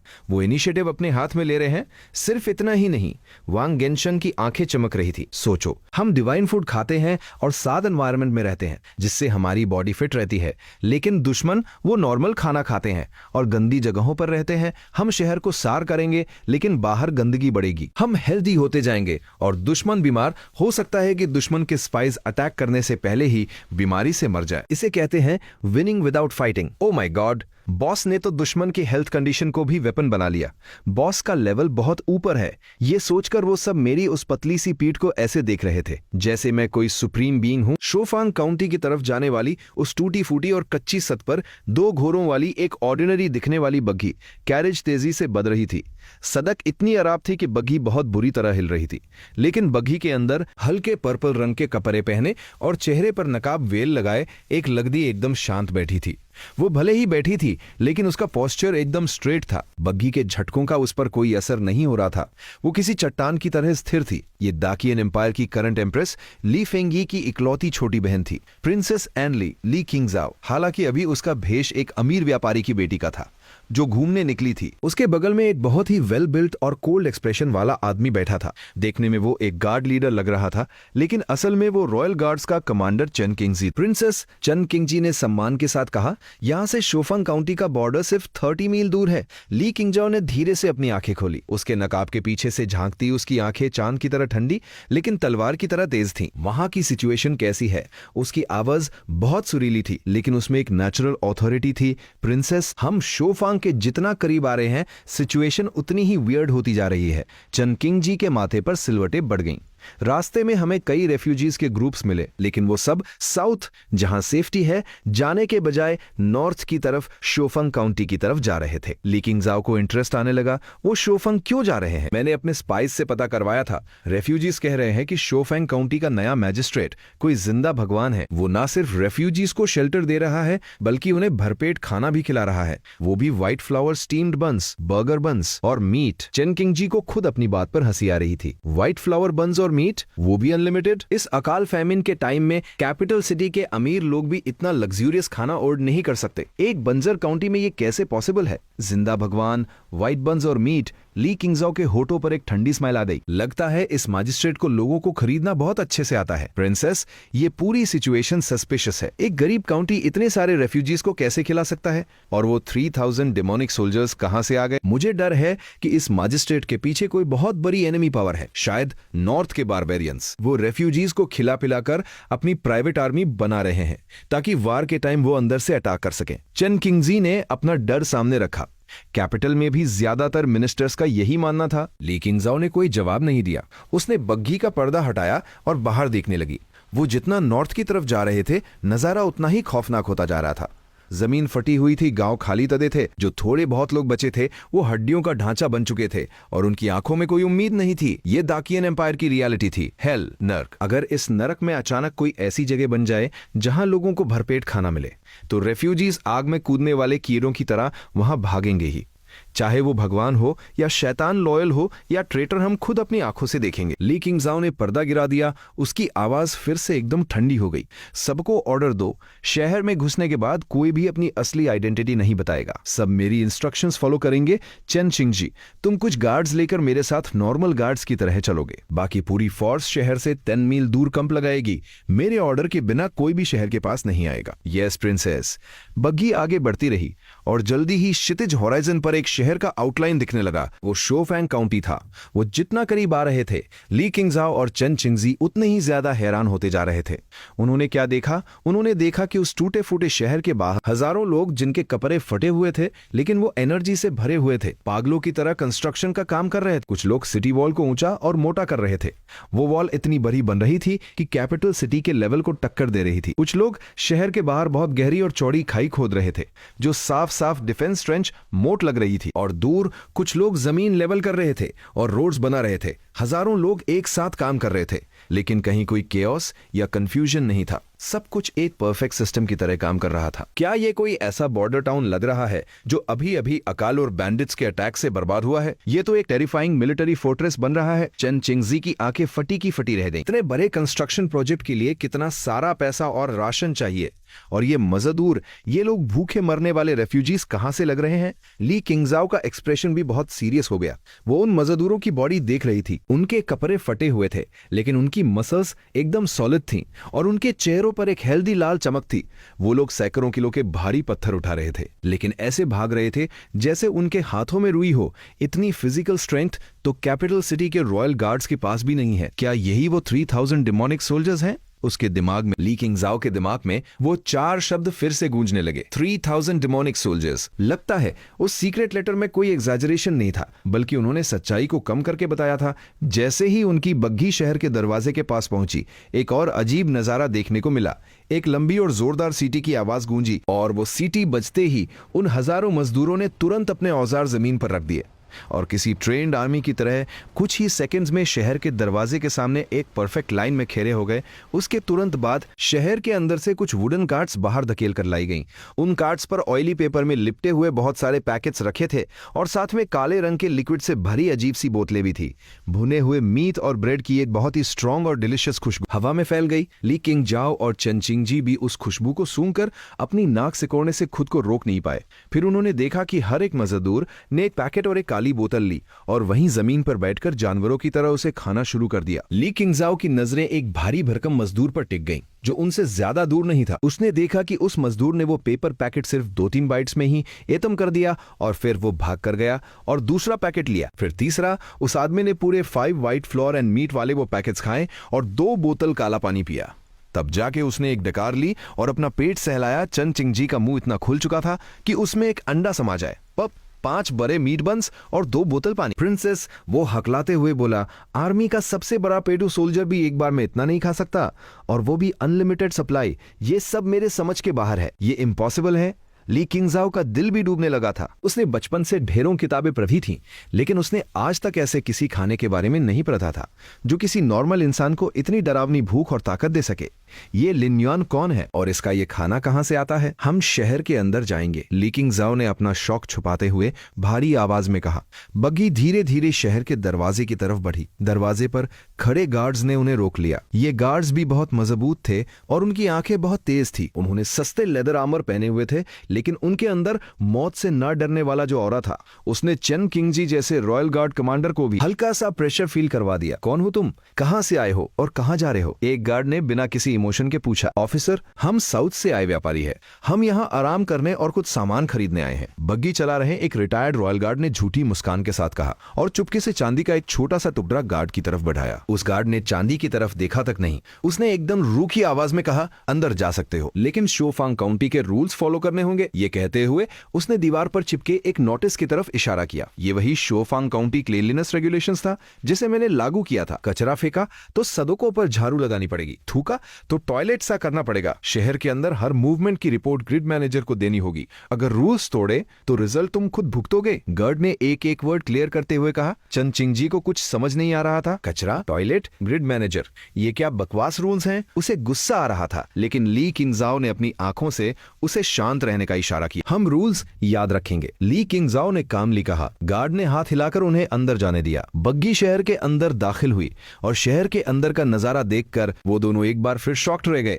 अगर शहर के बाहर एक कैओटिक लेकिन एनर्जेटिक कंस्ट्रक्शन साइट थी, तो शहर के अंदर का नजारा एक ऐसा रेजिडेंशियल एरिया था जो इतना सा था कि अनरियलिस्टिक लग रहा था। सगे इतनी साथ ही कि उन पर एक भी सूखा पत्ता नहीं था। सड़कों के दोनों तरफ एकदम परफेक्ट ड्रेनेज ट्रेंचेस बनी हुई थी। हर थोड़ी दूर पर लकड़ी के बोर्ड्स से घिरे हुए गार्बेज कलेक्शन पॉइंट्स थे और उन्होंने घास फूस की छत वाले कुछ छोटे घर भी देखे जिन पर पब्लिक टॉयलेट लिखा हुआ था। कुछ लोग यूनिफॉर्म पहने हुए थे जो असल में थोड़े सा सुथरे पुराने कपड़े ही थे, और उनकी पीठ पर इंस्पेक्शन डूचा लिखा हुआ था। वो सड़कों पर पेट्रोल कर रहे थे। अगर कोई जमीन पर कुछ गिराने की कोशिश भी करता तो वो तुरंत उसके पास पहुंचकर उसे एजुकेट करने लग। ये शहर लोगों की भीड़ को छोड़ दे तो कैपिटल सिटी की सबसे महंगी जुके स्ट्रीट से भी ज्यादा सा और ऑर्गेनाइज था। चन चिंगजी को लग रहा था कि उसका वर्ल्ड व्यू आज बार बार टूट रहा है और फिर से बन रहा है। क्या हम सच में इंसानों की दुनिया में हैं? वो बुदबुदाया। ली किंगजाओ चुप थी, लेकिन उसके दिल में चनचिंग से भी ज्यादा भयंकर तुरान चल रहा था। पूरे शहर का इंफ्रास्ट्रक्चर में इन्वॉल्व होना, साफ सफाई का ये पागलपन वाला स्टैंडर्ड, ये मिलिट्री स्टाइल मैनेजमेंट सिस्टम, ये कोई नॉर्मल काउंटी मैजिस्ट्रेट नहीं कर सकता। इसके पीछे पक्का कोई बहुत ही डीप, कंप्लीट और अननोन फिलॉसफी या थियरी है जो इन्हें चला रही है। वो लिन्युआन आखिर है कौन? ली किंगजाओ के अंदर उस इंसान को लेकर एक अजीब सी क्यूरियोसिटी और डर पैदा हो रहा था। उसने डिसाइड किया कि वो जल्द से जल्द उस लिन्युआन को ढूंढेगी और खुद देखेगी कि वो क्या चीज है। बग्गी उस ज्यादा ही साथ सड़क पर धीरे धीरे चल रही थी। चन चिंगजी ने पर्दे का एक कोना हटाया हुआ था। उसकी आंखें किसी उल्लू की तरह बड़ी हो चुकी थीं और उसका मुंह बंद ही नहीं हो रहा था। प्रिंसेस, वहां देखिए, उसने अपनी आवाज एकदम धीमी करते हुए गली के कोने पर खड़े एक इंस्पेक्शन गार्ड की तरफ इशारा किया। ये वही आदमी है जिसे मैंने बाहर शहर के दरवाजे पर देखा था। ये आदमी अकेले 200 किलो से ज्यादा वजन उठा सकता है और अभी ये एक इंसान को सड़कों पर थूकने से रोक रहा है। और वहां देखिए, छत रिपेयर कर रहा वो मजदूर, उसने अभी 6 मीट बंस खाए थे और अब वो ऐसे काम कर रहा है जैसे कभी थकेगा ही नहीं। चैन किंगजी को लग रहा था कि वो पागल हो जाएगा। उसके हिसाब से ये सुपर ह्यूमन ताकत वाले और भयंकर खाने वाले लोग आर्मीज के लिए सबसे कीमती वेपन्स थे। ये किलिंग मशीन्स थे, लेकिन इस शोफंग काउंटी में ये लोग छतें रिपेयर कर रहे हैं, झाड़ू लगा रहे हैं और कचरा साफ करवा रहे हैं। ये तो टैलेंट और पावर की बेइज्जती है। ली किंगजाओ ने कुछ नहीं कहा। उसकी नजरें सड़क के दोनों तरफ काम कर रहे लोगों पर थी। उसने नोटिस किया कि यहां हर इंसान, चाहे वो काम कर रहा मजदूर हो, पेट्रोल कर रहा गार्ड हो या गली में खेल रहा बच्चा, सबके चेहरों पर एक ऐसा एक्सप्रेशन था जो उसने दाकियन एम्पायर में कहीं और नहीं देखा था। वो सैटिस्फैक्शन और एक अजीब से पागलपन का मिक्स था। वो जिस तरह एक दूसरे को देख रहे थे, जिस तरह अपने शहर को देख रहे थे, उनकी आंखों में एक रिलीजियस डिवोशन था। ऐसा लग रहा था जैसे वो कोई शहर नहीं बल्कि अपना होली सिटी, पवित्र शहर बना रहे हो। रू को ली किंगजाओ ने अचानक कहा, बग्घी एक छोटे से ऑफिशियल के पास जाके रुकी जो मजदूरों को टूल्स बांट रहा था। ली किंगजाओ ने खीदकी से चांदी का एक छोटा टुकड़ा बाहर निकाला और बहुत ही सॉफ्ट आवाज में पूछा, एक्सक्यूज मी ब्रदर, हम यहाँ नए हैं, क्या आप बता सकते हैं कि काउंटी मैजिस्ट्रेट लिन युएन इस वक्त कहाँ होंगे? उस ऑफिशियल ने चांदी देखी। पहले उसने मना करना चाहा, लेकिन जब उसने ली किंगजाओ की वो ठंडी और खूबसूरत आंखें देखी तो ना जाने क्यों उसमें चांदी ले ली। उसने अपना सिर खुजाया और उसके चेहरे पर प्राइड और डिवोशन का एक अजीब सा एक्सप्रेशन। लेकिन हमारे बॉस किसी ड्रैगन की तरह हैं, आप उनका सिर देख सकते हैं लेकिन पूंछ नहीं, मीनिंग वो बहुत मिस्टीरियस हैं, वो ऐसे ही किसी से भी नहीं मिलते। क्या लॉर्ड लिन इतने बिजी रहते हैं? ली किंगजाओ ने कामली पूछा। अरे बिल्कुल। उस आदमी का सीना गर्व से चौड़ा हो गया। मेरी बात आते ही वो रुकने का नाम नहीं ले रहा था। हमारे बॉस कोई ऑर्डिनरी इंसान नहीं है, वो एक लिविंग गॉड है। आप लोगों ने हमें 1 महीने पहले नहीं देखा था, हम सब भूख से मरने वाले थे। बॉस ने हमें बचाया, हमें खाना दिया, आपने वो खुशबू सूंघी, उसे बर्गर कहते हैं। व्हाइट बन्स के बीच में इतना बड़ा मीट का पीस और वो काला अमृत, उसे कोक कहते हैं। एक घूंट पियो और पूरी बॉडी में एनर्जी आ जाती है। उसने अपने हाथों से बर्गर का साइज बताते हुए ऐसे एक्सप्लेन किया कि उसके मुंह से लार टपकने लगे। बगल में बैठा चन चिंजी ये सब सुनकर चीड़ रहा था। ये वही ब्रेन वॉश करने वाला बकवास है। इस लिन युएन को लोगों का माइंड कंट्रोल करना बहुत अच्छे से आता है।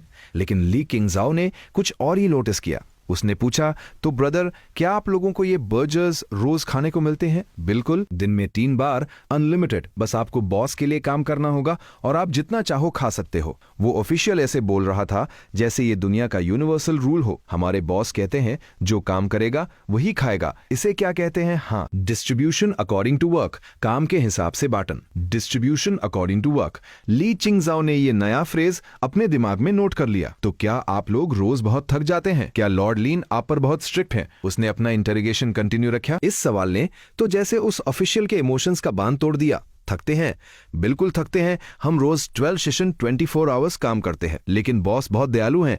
वो हमें हर 3 दिन में 1 दिन का रेस्ट देते हैं। चन किंगजी को तो चक्कर ही आने लगे। रोज 12 सेशन काम और 10 दिन में 1 छुट्टी, इसे दया कहते हैं? ये तो इंसान को मशीन समझकर पीसना हुआ। ये लिन युआन सच में एक शैतान है। लेकिन उस ऑफिशियल ने आगे जो कहा, उसने चन चिंगजी के बचे कुचे लॉजिक को भी पूरी तरह तबाह कर दिया। हमें तो लगता है बॉस कुछ ज्यादा ही दयालु हैं। रोज सिर्फ छुट्टी भी, क्या इससे शहर बनने में डिले नहीं होगा? हम सबने मिलकर बॉस को पिटीशन दिया था कि हमें 24/7 काम करने दिया जाए बिना किसी छुट्टी के, लेकिन बॉस ने मना कर दिया। उस ऑफिशियल के चेहरे पर एक अजीब सी डिसअपॉइंटमेंट और रेस्पेक्ट थी। बॉस ने कहा, health is the capital of revolution. Health ही सबसे बड़ी पूंजी है। काम और आराम में बैलेंस होना चाहिए। इसे the way of nurturing troops, सैनिकों को ट्रेन करने का तरीक कहते हैं।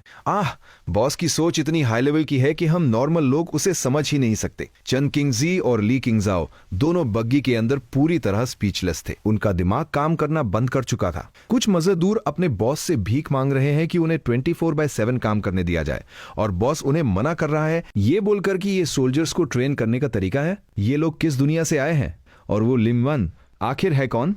तो क्या आप बता सकते हैं लॉर्ड लिन अभी कहाँ हैं? हमें उनसे एक बहुत इंपॉर्टेंट बिजनेस डील करनी है। ली किंगजाओ ने एक गहरी सांस ली और फोर्सफुली टॉपिक को वापस पॉइंट पर लाया।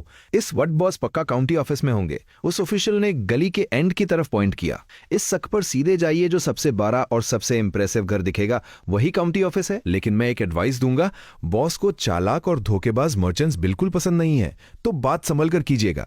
Thank you brother.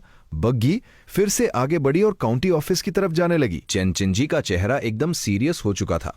उसने ली किंगजाओ से कहा, प्रिंसेस, सिचुएशन हमारे अंदाजे से बहुत ज्यादा कॉम्प्लिकेटेड है।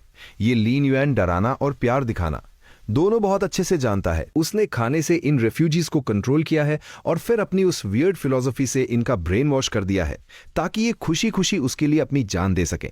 मुझे लगता है ये इंसान बहुत खतरनाक है और इसके प्लान्स हमारी सोच से भी कहीं ज्यादा बड़े हैं। ली किंगजाओ ने कोई जवाब नहीं दिया, लेकिन उसके अंदर भी सवालों का तुरान उठ रहा था। जिंदा भगवान या शैतान, दयालु या क्रूर? उसके दिमाग में लिन युएन की इमेज एक ऐसे इंसान की बन चुकी थी जो पूरी तरह से कॉन्ट्रडिक्शंस, विरोधाभासों से भरा हुआ था। और वो जितना उसके करीब जा रही थी, ये मिस्ट्री उतनी ही गहरी होती जा रही थी। उसे डर भी लग रहा था और जानने की बेताबी भी हो रही थी। कुछ ही देर में वो सकत के एंड पर पहुंच गए और उनके सामने शूफांग का सबसे बड़ा और इंप्रेसिव घर था। वो काउंटी ऑफिस था, लेकिन वो एक ऐसी खंडहर जैसी बिल्डिंग थी जो लग रहा था कि किसी भी वक्त गिर जाएगी। उसकी बाउंड्री वॉल मिट्टी की बनी थी और उसमें बड़े बड़े छेद थे। मेन गेट नया था, लेकिन वो लकड़ी के अलग अलग साइज के टुकड़ों को जोड़कर बनाया गया था। गेट के ऊपर कोई ऑफिशियल बोर्ड भी नहीं था, बस काले रंग से टेढ़े मेजे अक्षरों में शोफैंग काउंटी ऑफिस लिखा था। ये बिल्डिंग रास्ते में बढ़ने वाले किसी ऑर्डिनरी किसान के घर से भी ज्यादा गरीब लग रही थी। चेन चिंगजी हक्का बक्का रह गया। ली किंगजाओ भी शौक में थी। क्या यही वो मिस्टीरियस और पावरफुल लॉर्ड लिन का हेडक्वार्टर्स है? उनके दिमाग में जो एक एम्बिशियस मास्टरमाइंड और खतरनाक विलन की इमेज थी, उसके रहने की जगह ऐसी कैसे हो सकती है? वो दोनों अभी इसी शौक में थे कि तभी काउंटी ऑफिस के अंदर से एक लोगा बाहर आया। उसने साधारण सूती कपड़े पहने थे, जैसे कोई नौकर हो। वो उबासी ले रहा था। वो 20 साल के आसपास का लग रहा था। दिखने में ठीक ठाक था, लेकिन उसके चेहरे पर ऐसी नींद थी जैसे वो अभी अभी सोकर उठा हो। उसके बाल भी थोड़े बिखरे हुए थे। उसके हाथ में एक पेपर पैकेट था और वो चलते चलते उसमें से कुछ चबा रहा था। उसके मुंह के चारों तरफ तेल लगा हुआ था। ये विलेज चीफ वांग भी ना, आज मेरा रेस्ट डे था, फिर भी सुबह सुबह मीटिंग के लिए उठा दिया। हाइजीन मूवमेंट फेज 2, यार क्या बोरियत है। वो लगड़ा बर्गर खाते खाते बड़बड़ा रहा था। उसने अपना सिर उठाया और उसकी नजर सीधे उस बग्घी पर पड़ी और बग्घी की खिदकी से झांकती और खूबसूरत आंखों पर वो लगड़ा थोड़ा चौंका। उसने बर्गर चबाना रोक दिया। क्या फिर से कोई गेस्ट आ गए? उसने मुंह में भरे खाने के साथ ही बोला।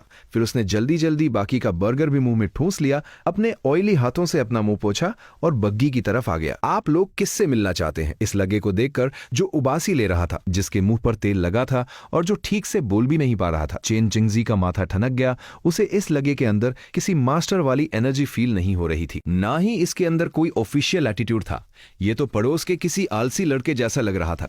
हम लॉर्ड लिन से मिलने आए हैं, चेन चिंगजी ने थोड़ी अकड़ के साथ कहा। लॉर्ड लिन सुनकर वो लगदा थोड़ा चौंका। फिर उसने अपनी उंगली से अपनी ही नाक की तरफ इशारा किया। अरे वो तो मैं ही हूँ। उसने कहा, बताइए क्या काम है? हाँ? चेन चिंगजी को लगा जैसे उसके दिमाग में बम फट गया हो। ये लिन युआन है, वो इंसान जो 3000 डेमोनिक सोल्जर्स को कंट्रोल करता है, जिसने 800 बैंडिट्स को तबाह कर दिया, वो मास्टरमाइंड जिसके प्लान्स पूरी दुनिया को हिला सकते हैं। ये सीधा साधा आलसी और बेवकूफ सा दिखने वाला लगता है। ये इम्पॉसिबल है। ली चिंगजाओ जो अपने नकाब के पीछे से सब देख रही थी, वो भी पूरी तरह सुन्न पड़ गई। उसने लिन युआन से मिलने के हजारों सिनारियो सोचे थे। शायद वो एक हेवी सिक्योरिटी वाले मिलिट्री कैंप में होगा, जहां वो एक लीडर की तरह बैठा होगा, या फिर शायद वो एक किताब पढ़ता हुआ कोई स्कॉलर होगा, शायद वो कोई मजबूत वॉरियर होगा, या कोई बहुत चालाक ऑफिशियल। लेकिन उसने सपने में भी नहीं सोचा था कि लिन युआन ऐसा ऑर्डिनरी और आलसी दिखने वाला लका होगा। और अभी वो क्या बड़बड़ा रहा था? विलेज चीफ वांग, हाइजीन मूवमेंट, बोरियत। क्या कोई मास्टरमाइंड विलन ऐसी बातें करता है? एक पल के लिए ली किंगजाओ को लगा कि ये इंसान नाटक कर रहा है। हाँ, ये पक्का एक्टिंग है। ये इंसान बहुत चालाक है। ये जानबूझकर खुद को ऐसा हार्मलेस और आलसी दिखा रहा है ताकि लोग इसे कमजोर समझे। ये सोचते ही ली किंगजाओ का डर खत्म हो गया और उसका कॉन्फिडेंस वापस आ गया। वो बग्घी से नीचे उतरी। उसने मेरी तरफ देखकर बहुत ही ग्रेस के साथ बो किया। मैं सू फैमिली की दूसरी बेटी हूँ। लॉर्ड लीन से मिलकर खुशी हुई। उसने अपनी सुरीली और मीठी आवाज में कहा। ये वो झूठी आइडेंटिटी थी जो उसने अपने लिए तैयार की थी। मेरी आंखें तो बस उसे ही देख रही थी। हालांकि उसका चेहरा नकाब से ढका हुआ था, लेकिन उसकी वो परफेक्ट बॉडी, पानी जैसी सा आंखें और वो सुरीली आवाज, मेरे जैसे इंसान के लिए जिसने खूबसूरत लगदियां सिर्फ स्क्रीन पर देखी थी, ये सब मेरा दिल धड़काने के लिए काफी था। मिस सू, प्लीज, फॉर्मेलिटीज की जरूरत नहीं है, मैंने हड़बड़ाते हुए कहा। मुझे समझ नहीं आ रहा था कि मैं अपने हाथ कहाँ रखूं। मैं मन ही मन सोच रहा था, एंशिएंट टाइम की लड़कियां इतनी खूबसूरत होती है क्या? और ये तो कोई अमीर घराने की लग रही है। टाइम ट्रैवल करना सच में वर्थ इट था। चेन चिंगजी मेरा वो ठरकी एक्सप्रेशन देखकर और भी ज्यादा डिस्कस्ड फील करने लगा। एक्टिंग कर 3000 किलर्स को कंट्रोल करने वाला लीडर एक लड़ी को देखकर ऐसे नर्वस होगा। बहुत ही घटिया एक्टिंग है। लॉर्ड लिन। चेन चिंगजी एक कदम आगे बढ़ा और मेरे और ली किंगजाओ के बीच में खड़ा हो गया। उसकी चौड़ी बॉडी किसी दीवार की तरह लग रही थी। हमारी यंग मिस साउथ की सू फैमिली से है। हम यहाँ आपसे एक बिजनेस डील करने आए हैं। Business deal? मेरी नजरें ली किंगजाओ से हटकर चेन चिंगजी पर गई। मैंने इस अधेदर उम्र के आदमी को ध्यान से देखा। मेरा दिल थोड़ा तेज धड़कने लगा। इसकी आंखें तो किसी चाकू जैसी तेज है। इसके माथे की नसें भी तनी हुई हैं। ये पक्का कोई मार्शल आर्ट्स एक्सपर्ट है। डेंजरस। मैं तुरंत अलर्ट हो गया। कैसी डील? मैंने पूछा और छुपके से आधा कदम पीछे हट गया ताकि काउंटी ऑफिस के दरवाजे के और करीब हो जाऊं। अगर कुछ गड़बड़ हुई तो मैं तुरंत अंदर भाग जाऊंगा। हमने सुना है कि शोफैंग काउंटी में बहुत कंस्ट्रक्शन हो रहा है, तो आपको सामान की जरूरत होगी। हमारी सू फैमिली सिल्क, चाय और बर्तनों का बिजनेस करती है। हम शोफैंग काउंटी में अपनी एक ब्रांच दुकान खोलना चाहते हैं। लॉर्ड लिन का इस बारे में क्या क्या ख्याल है? ली किंगजाओ ने अपनी सॉफ्ट आवाज में कहा। यह प्लान उसने अपने एडवाइजर्स के साथ मिलकर बनाया था। एक मर्चेंट बनकर शोफैंग में एंट्री लेना परफेक्टली नेचुरल था और इससे वो मेरी इकोनॉमी और असली इंटेंशंस को क्लोजली ऑब्जर्व कर सकती थी। दुकान खोलना, ये सुनते ही मेरी आंखें चमक उठी। ये तो बहुत अच्छी बात है। शूफांग काउंटी में इस वक्त सबसे बड़ी प्रॉब्लम क्या है? लोग हैं लेकिन सामान नहीं है। मेरे पास सिस्टम तो है लेकिन वो सिर्फ बर्गर, कोक और चिकन देता है, वो नमक भी नहीं दे सकता। मेरे 3000 मजदूर अभी भी फटे हुए कपड़े पहनते हैं और लकड़ी के डंडों से काम चलाते हैं।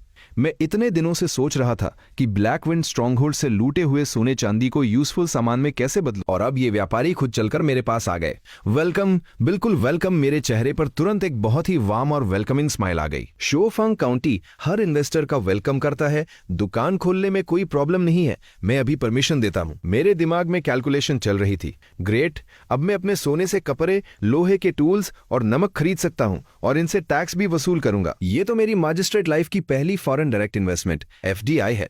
मुझे इन्हें खुश रखना होगा। ली किंगजाओ मेरी वो लालची स्माइल देखकर और भी कॉन्फिडेंट हो गई कि मैं एक्टिंग कर रहा हूं। ये जानबूझकर लालची बनने का नाटक कर रहा है। ये हमें, यानी इस बड़ी मछली को अपने तालाब में बुलाना चाहता है। ये हमारे थ्रू साउथ के अमीर मर्चेंट्स के कनेक्शन बनाना चाहता है। इसके प्लान सिर्फ एक छोटे से शोफैंग काउंटी तक लिमिटेड नहीं है। लॉर्ड लीन का बहुत बहुत शुक्रिया, लेकिन हम यहाँ नए हैं, हमें इस जगह के बारे में कुछ नहीं पता और हमारे पास रुकने के लिए कोई जगह भी नहीं है। क्या लॉर्ड लीन हमारी मदद कर सकते हैं? हमें कोई जगह दे सकते हैं? ये उसका दूसरा टेस्ट था। वो देखना चाहती थी कि मैं उन्हें कहाँ ठहराता हूँ। क्या मैं उन्हें किसी ऐसी जगह रखूंगा जहां उन पर नजर रखी जा सके? ये सुनकर मैं थोड़ा टेंशन में आ गया। शोफांग काउंटी में अभी हर जगह काम चल रहा था। पुराने घर टूट रहे थे, नए बन रहे थे, कोई अच्छी जगह बची ही नहीं थी। मैं इन अमीर मर्चेंट्स को मजदूरों के काम्स में तो नहीं सुला सकता था ना, मैंने सोचा, और फिर मेरे दिमाग की बत्ती जली। इसमें क्या प्रॉब्लम है? मैंने अपने पीछे काउंटी ऑफिस की तरफ इशारा किया। मेरा ऑफिस बाहर से थोड़ा पुराना लगता है लेकिन अंदर अभी भी कुछ कमरे खाली है और वो साफ ही। अगर आप लोगों को प्रॉब्लम ना हो तो आप यही रुक सकते हैं, और अगर आपको बिजनेस से रिलेटेड कोई भी हेल्प चाहिए तो मैं यही हूं। मेरा प्लान बहुत सिंपल था। ये मेरे पहले इन्वेस्टर्स हैं, मेरे गॉड ऑफ वेल्थ, मुझे इन्हें बेस्ट सर्विस देनी होगी। ऑफिस में रुकना सेफ भी है और कन्वीनियंट भी, इससे मेरा अच्छा इंप्रेशन धरेगा।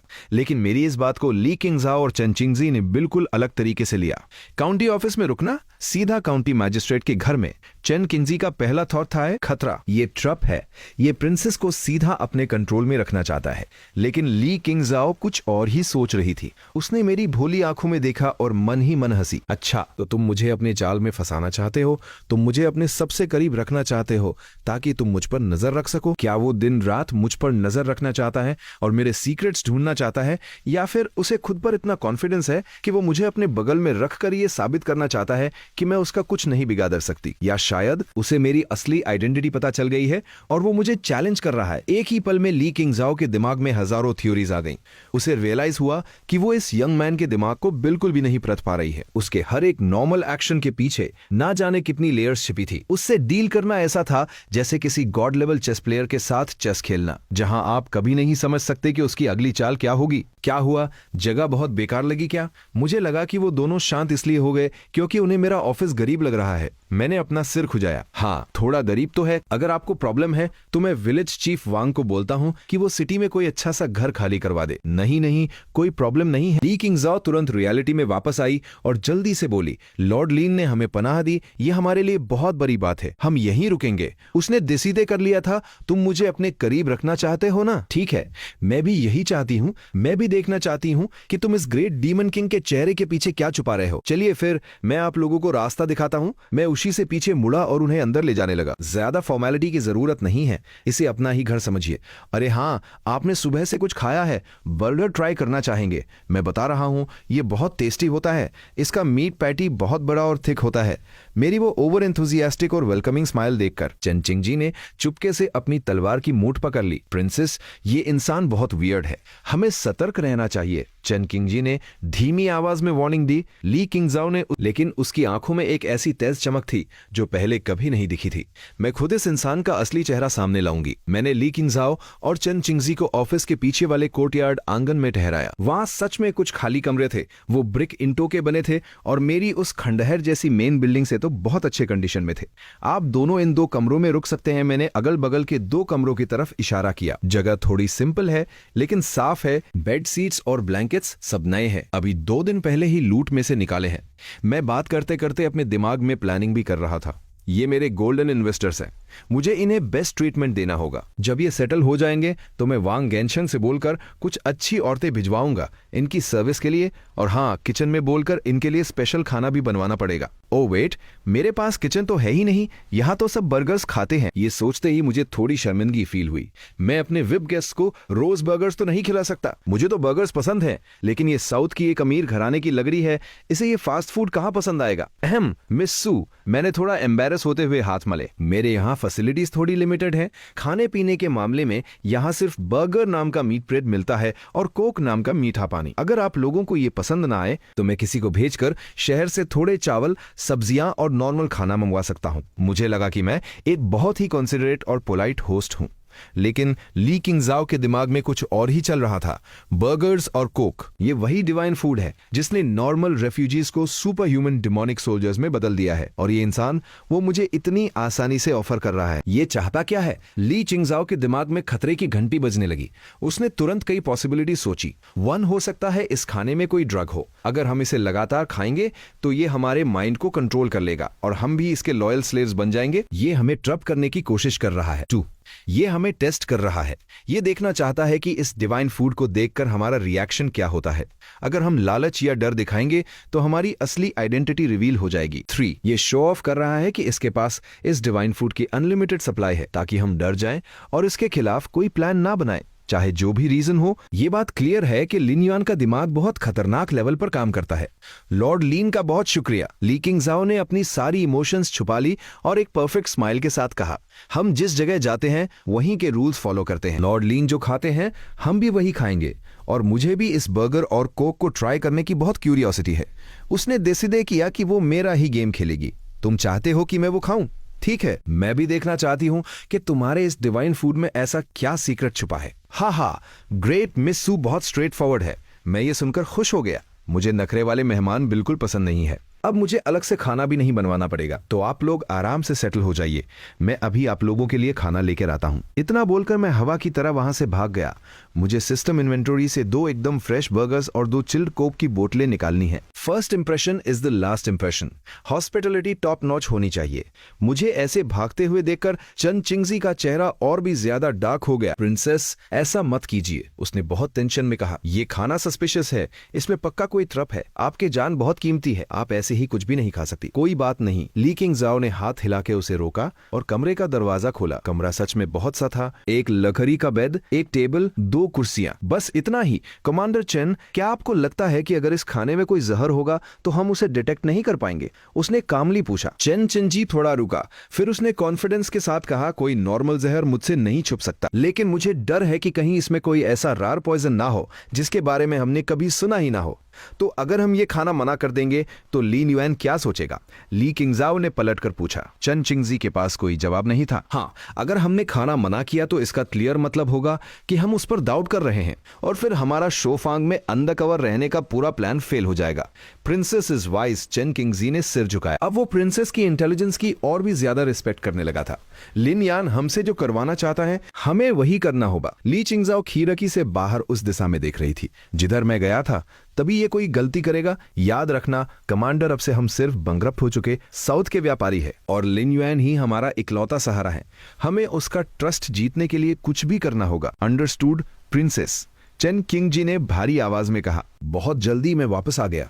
मेरे हाथों में 2 परफेक्टली पाक किए हुए बर्गर से और मेरी बाहों में बर्फ जैसी ठंडी कोक की 2 बोतलें थी जिन पर पानी की बूंदें थी। मेरे चेहरे पर एक बहुत ही ब्राइट स्माइल थी। आ गया मिस सू। ब्रदर चेन, ट्राई कीजिए मेरा स्पेशल सीक्रेट रेसिपी बर्गर, एकदम फ्रेश और गर्म है। मैंने बर्गर्स और कोक को कोर्टयार्ड की स्टोन टेबल पर रखा और उन्हें ऑफर किया। ली किंगजाओ ने टेबल पर रखे उन पेपर पैकेट्स और काली बोतलों को देखा। उसके अंदर इमोशंस का तुरान आ रहा था। क्या यही वो डिवाइन आइटम है जो दुनिया का फ्यूचर बदल सकता है? क्या इसी चीज ने उन रेफ्यूजीज को डिमोनिक सोल्जर्स बना दिया? दिखने में तो ये बहुत नॉर्मल लग रहा है। उसने अपने गोरे और नाजुक हाथों से एक पैकेट उठाया। पेपर के बाहर से भी उसे गर्माहट फील हो रही थी। उसने बिल्कुल मेरी तरह बहुत सावधानी से पेपर को खोला, और जैसे ही पैकेट खुला, पके हुए मीट और फ्रेश ब्रेड की एक ऐसी खुशबू बाहर आई जिसने सीधा उसके सेंसेस पर अटैक कर दिया। सॉफ्ट बन्स, एकदम परफेक्टली ग्रिल्ड जूसी मीट, पिघला हुआ येलो चीज और कुछ ग्रीन पिकल्स। सिर्फ देखकर ही किसी की भी भूख पागलपन की हद तक बच सकती थी। चेन चिंगजी ने भी दूसरा बर्गर उठाया। उसका एक्सप्रेशन बहुत सीरियस था, जैसे वो कोई खतरनाक हथियार इंस्पेक्ट कर रहा हो। उसने पहले उसे सूंघा, फिर मीट को ध्यान से देखा।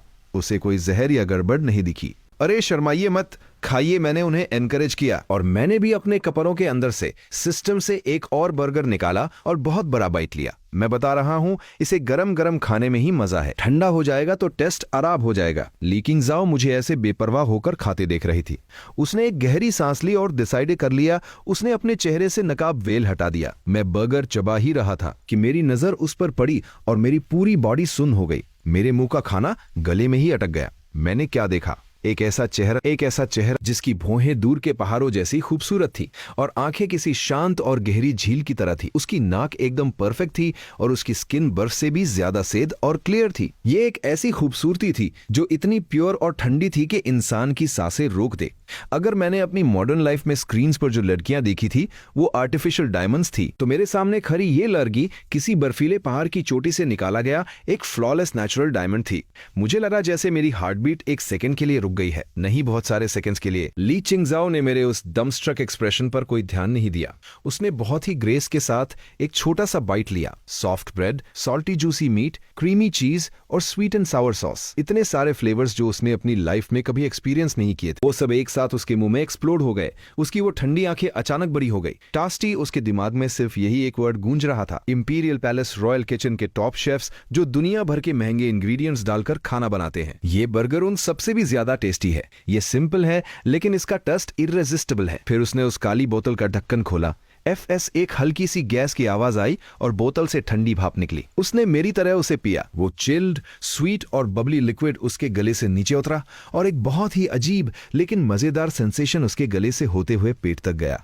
उस सेंसेशन की वजह से उसके गले से एक बहुत ही छोटा सा क्यूट सा बर्प, डकार निकल गया। उसके सफेद गाल तुरंत शर्म से लाल हो गए, लेकिन फिर उसने फील किया कि उसके पेट से एक गर्म एनर्जी उठ रही है।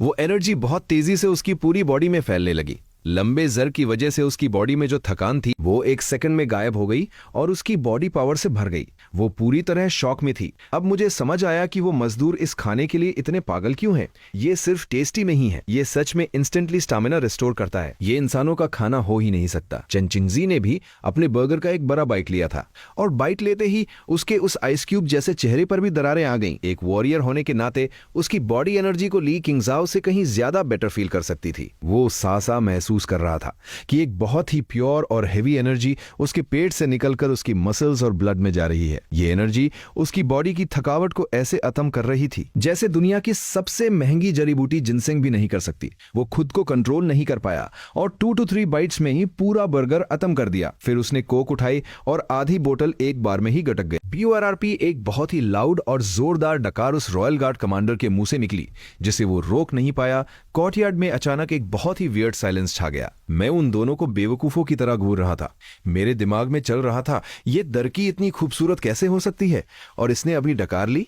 वो डकार भी कितनी क्यूट थी और ये आइस क्यूब अंकल ऐसे खा रहे हैं जैसे जरतों से भूखे हों। आराम से खाओ भाई, मेरे पास बहुत है। मुझे रत्ती भर भी आइडिया नहीं था कि मेरे दिए हुए 2 बर्गर्स और 1 बॉटल कोक ने इन दोनों वाइब गेस्ट्स के दिमाग के चिथड़े उड़ा दिए हैं। और मुझे ये भी नहीं पता था कि ली किंगजाओ अब मुझे किस नजर से देख रही। उसकी नजरों में सिर्फ डाउट और अलर्टनेस नहीं था, बल्कि एक बहुत ही गहरा, कभी ना खत्म होने वाला फेयर डर था। ये आदमी जो ऐसे डिवाइन आइटम्स अपनी जेब से निकाल कर दे देता है, ये असल में है क्या? ये एक ऐसा मील था जिसमें तीनों लोग बिल्कुल अलग अलग दुनिया में थे। मैं सिर्फ खुश था क्योंकि एक बहुत खूबसूरत लड़की मेरे सामने बैठकर खाना खा रही थी। मेरी भूख भी बच गई थी और मैंने एक और बर्गर खत्म कर दिया। लेकिन ली किंगजाओ और चेन चिंगजी वो अपनी लाइफ का सबसे कंफ्यूजिंग मील खा रहे थे। एक तरफ उन्हें बर्गर्स और कोक का वो माइंड ब्लोइंग टेस्ट और एनर्जी मिल रही थी और दूसरी तरफ उनके दिमाग में इस टेरिफाइंग रियलिटी के बारे में अलार्म बज रहे। खाना खत्म करने के बाद मैंने एक सेटिस्फाइड डकार ली। मैंने खाली पेपर पैकेट्स और बोतलों को देखा और बहुत ही वोशी से पूछा, तो मिस सू, ब्रदर चेन, कैसा लगा टेस्ट और चाहिए क्या? नहीं, बहुत शुक्रिया लॉर्ड लिन, हमारा पेट भर गया है। ली किंगजाओ ने जल्दी से हाथ हिलाया। उसे लग रहा था जैसे उसकी बॉडी में इतनी एनर्जी आ गई है कि वो अभी उठकर कई मील दौड़ सकती है। वो और नहीं खाना चाहती थी। उसे डर था कि अगर उसने और खाया तो कहीं वो भी उन मजदूरों की तरह आउट ऑफ कंट्रोल ना हो जाए। चेन चिंगजी ने भी मना कर दिया। वो चुपचाप अपनी बॉडी में फ्लो हो रही उस प्योर एनर्जी को कंट्रोल और अब्सॉर्ब करने की कोशिश कर रहा था। ये एनर्जी जितनी प्योर है, ये उतना ही टेरिफाइंग है। इसका कोई साइड इफेक्ट नहीं है। ये तो किसी भी मार्शल आर्टिस्ट के लिए सुप्रीम मेडिसिन है। अगर कैपिटल सिटी के रॉयल गार्ड्स को रोज ये खाने को मिले तो वो आर्मी कितनी खतरनाक बन जाएगी, मैं सोच भी नहीं सकता। चलिए ठीक है, मैं अपनी जगह से खैरा हो गया। मुझे अपनी टेरिटरी का मुआयना करने जाना था। आप लोग अभी लंबे सैर से आए हैं तो आराम कीजिए। आप इस कोर्टयार्ड में कहीं भी घूम सकते हैं, लेकिन हाँ, काउंटी ऑफिस से बाहर मत जाइएगा। बाहर कंस्ट्रक्शन चल रहा है, बहुत गंदगी और खतरा है, कहीं आपको चोट ना लग जाए। मैंने तो बस एक नॉर्मल सेफ्टी एडवाइस दी थी, लेकिन ली किंगजाओ के दिमाग में इसे भी ट्विस्ट कर दिया। हमें बाहर जाने से मना कर रहा है क्यों? क्या ये नहीं चाहता कि हम बाहर का कोई सीक्रेट देखें, जैसे उन 3000 डेमोनिक सोल्जर्स की सीक्रेट ट्रेनिंग? उसने मन ही मन कोल्ड स्माइल दी, लेकिन बाहर से बहुत पोलाइटली बोली, ठीक है, हम समझ गए। आपकी फिक्र के लिए शुक्रिया लॉर्ड लीन। मेरे जाते ही चन चिंगजी तुरंत ली किंगजाओ के पास आया। उसका एक्सप्रेशन बहुत ही डार्क था। प्रिंसेस, ये खाना बहुत खतरनाक है। मैं गारंटी दे सकता हूं कि अगर कोई नॉर्मल सोल्जर इसे लगातार 1 महीने तक खा ले तो उसकी फिजिकल स्ट्रेंथ हमारी एलीट आर्मी के कमांडर्स को भी पीछे छोड़ देगी। 1 महीना, ली किंगजाओ ने धीरे से कहा, और शोफैन काउंटी के लोग इसे पिछले 1 महीने से खा रहे हैं। तभी उन्होंने ब्लैक विंड स्ट्रॉन्गहोल्ड को इतनी आसानी से खत्म कर दिया। कमांडर चेन, क्या आपको अभी भी लगता है कि स्पाइस की वो रिपोर्ट एग्जैजरेटेड थी? चेन चिंगजी चुप हो गया। उसे वो वर्ड्स याद आ गए, डेमोनिक सोल्जर्स। अब उसे लग रहा था कि ये टाइटल बिल्कुल परफेक्ट है। प्रिंसेस, हमें जल्द से जल्द पता लगाना होगा कि ये खाना कहां से आ रहा है। अगर ये खाना हमारे कंट्रोल में आ गया तो दाकेन एम्पायर इनविंसिबल हो जाएगा, लेकिन अगर नहीं तो ये लिन युआन दाकेन एम्पायर के लिए नॉर्थ के बारबेरियंस से भी बड़ा खतरा है। मुझे पता है ली किंगजाओ की आंखें भी सीरियस थी, इसलिए हम अभी कोई जल्दबाजी नहीं करेंगे। जब तक हमें इसके सारे सीक्रेट्स नहीं पता चल जाते तब तक हम इसके बिजनेस पार्टनर ही रहेंगे। वो खीरकी के पास गई और बाहर काम कर रहे एनर्जेटिक मजदूरों को देखने लगी। अचानक उसके दिमाग में एक प्लान आया। कमांडर चेन, अगर हम व्यापारी बनकर इससे रिक्वेस्ट करें कि हमें काम के लिए कुछ मजदूर चाहिए तो क्या ये एग्री करेगा? चन चिंगजी की आंखें चमक उठी। प्रिंसेस, का मतलब है कि हम उन सोल्जर्स के क्लोज जाना चाहते हैं? हाँ, ली किंगजाओ ने सिर हिलाया। सिर्फ उन सोल्जर्स से बात करके ही हमें पता चलेगा कि ये लिन युआन असल में उन्हें कैसे ट्रेन कर रहा है। दोपहर के वक्त ली किंगजाओ मुझे ढूंढते हुए फ्रंट यार्ड में आई। मैं उस वक्त एक बड़े से पेपर पर फोकस कर रहा था। वो पेपर लॉर्ड लीन, ली किंगजाओ ने प्यार से बुलाया। मिस सू। मैं झटके से पलटा और जल्दी से उस माप को रोल करने लगा। शिट, मैं नहीं चाहता कि कोई मेरी ये घटिया ड्राइंग देखे। लॉर्ड लीन, क्या आप सिटी की प्लानिंग कर रहे हैं? ली किंगजाओ ने ऐसे बिहेव किया जैसे उसने कुछ पास नहीं देखा। हाँ, बस ऐसे ही रफ स्केच बना रहा था। मैंने हंसते हुए कहा, पॉपुलेशन बढ़ रही है ना, तो सब कुछ प्लान करना पड़ता है, वरना बहुत क्यास हो जाएगा। ली किंगजाओ के दिमाग में फिर से खतरे की घंटी बजी थी। City planning? एक मामूली काउंटी मैजिस्ट्रेट को सिटी प्लानिंग आती है और उसने शहर को अलग अलग फंक्शनल जोन्स में डिवाइड किया है। ये कॉन्सेप्ट तो कैपिटल सिटी के बड़े बड़े मिनिस्टर्स को भी नहीं पता, और ना जाने इस लिन युआन के पास ऐसे कितने हुनर और प्लान्स छिपे हैं जो मुझे नहीं पता। लॉर्ड लीन सच में बहुत दूर की सोचते हैं। मैं आपकी इंटेलिजेंस की बहुत रिस्पेक्ट करती हूँ। ली किंगजाओ ने दिल से मेरी तारीफ की। फिर उसने अचानक टॉपिक चेंज किया। लॉर्ड लीन, मेरी आपसे एक छोटी सी रिक्वेस्ट है। मिस सू, बिल्कुल बताइए, कोई भी काम हो मैं हाजिर हूं। मैंने तुरंत अपना सीना ठोकते हुए कहा, हम यहाँ जो सामान लाए हैं वो काफी ज्यादा है, लेकिन हमारे पास लोग कम हैं। क्या हम आपसे रिक्वेस्ट कर सकते हैं कि आप अपने कुछ वर्कर्स हमें उधार दे दें? सामान उठाने और अरेंज करने के लिए हम उन्हें प्रॉपर वेजेस मजदूरी देंगे। क्या बस इतनी सी बात? मैंने सोचा, अरे वेजेस की क्या बात है, मेरे पास हजारों लोग हैं और सबके पास बहुत ताकत है। मैं अभी कुछ स्मार्ट और स्ट्रांग लैगरों को बुलाता हूं, वो आपका काम फ्री में कर देंगे। मैं तो बस अपने गोल्डन इन्वेस्टर्स को खुश करना चाहता था। बिजनेस तो बाद में होगा ना, पहले फ्री लेबर देकर अच्छा इंप्रेशन बनाना जरूरी है। नहीं नहीं, फ्री में कैसे? ली किंगजाओ ने मना करने का नाटक किया। अरे कोई बात नहीं, मैंने कह दिया ना। मैंने तुरंत पीछे मुड़कर कोर्टयार्ड के बाहर आवाज लगाई, विलेज चीफ वांग, ओए वांग गिनशंग, इधर आ। कुछ ही सेकंड्स में वांग गिनशंग भागता हुआ मेरे सामने आ गया। बॉस, आपने बुलाया? हाँ ओल्ड वांग, ये दोनों हमारे शोफैंग काउंटी के वीआईपी गेस्ट हैं, मिस सू और ब्रदर चेन। मैंने उन्हें इंट्रोड्यूस किया। इन्हें सामान शिफ्ट करने के लिए कुछ लोगों की जरूरत है। जाओ और कुछ ऐसे लड़के लेकर आओ जो मजबूत हों और दिमाग से तेज हों। वो मिस सू के ऑर्डर फॉलो करेंगे। वांग गेनशंग ने जैसे ही वीआईपी गेस्ट सुना, उसने तुरंत बहुत ही रिस्पेक्ट के साथ ली किंगजाओ और चन चिंगजी को बो किया। लेकिन उसके दिमाग में कुछ और ही चल रहा था। बॉस के पास अचानक से ये दो अजनबी कहां से आ गए, और इनका ऑरा किसी ऑर्डिनरी मर्चेंट जैसा तो बिल्कुल नहीं लग रहा। क्या ये बॉस के सीक्रेट एजेंट्स हैं जो अंडरकवर काम कर रहे थे? वो मुझसे कुछ पूछने की हिम्मत नहीं कर पाया। यस बॉस, मैं अभी अरेंज करता हूं। वांग गेनशंग काम में बहुत फास्ट था।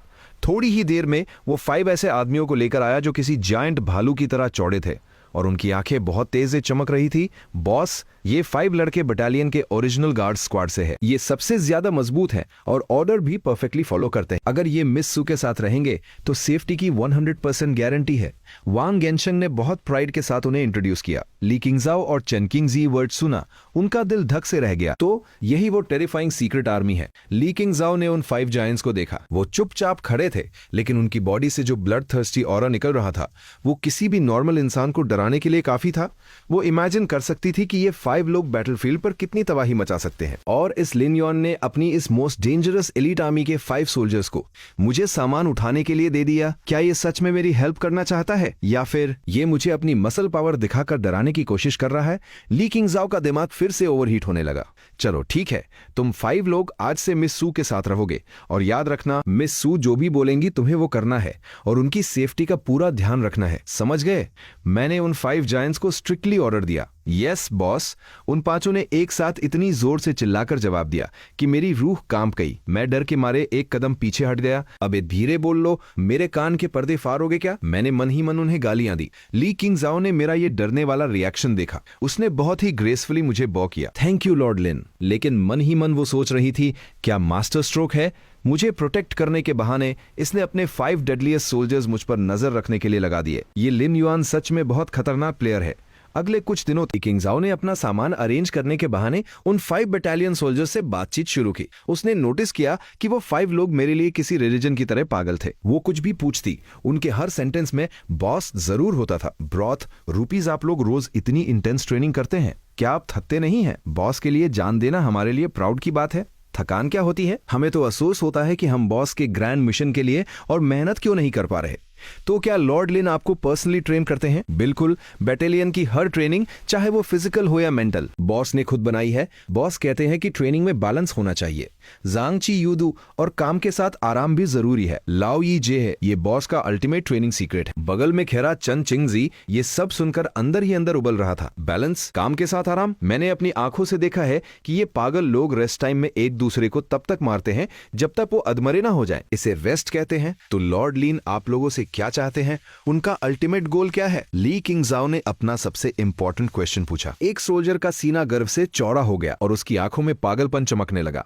बॉस का विजन इतना बड़ा है कि हम नॉर्मल लोग उसे सोच भी नहीं सकते। हमें बस इतना पता है कि बॉस जहां पॉइंट करेंगे हम वहां अटैक करेंगे। बॉस जिसको मारने को बोलेंगे हम उसे मारेंगे, चाहे वो आसमान का कोई भगवान ही क्यों ना हो। अगर बॉस ने ऑर्डर दिया तो हम उसे भी आसमान से खींचकर नीचे लाएंगे। ली किंगजाओ पूरी तरह स्पीचलेस थी।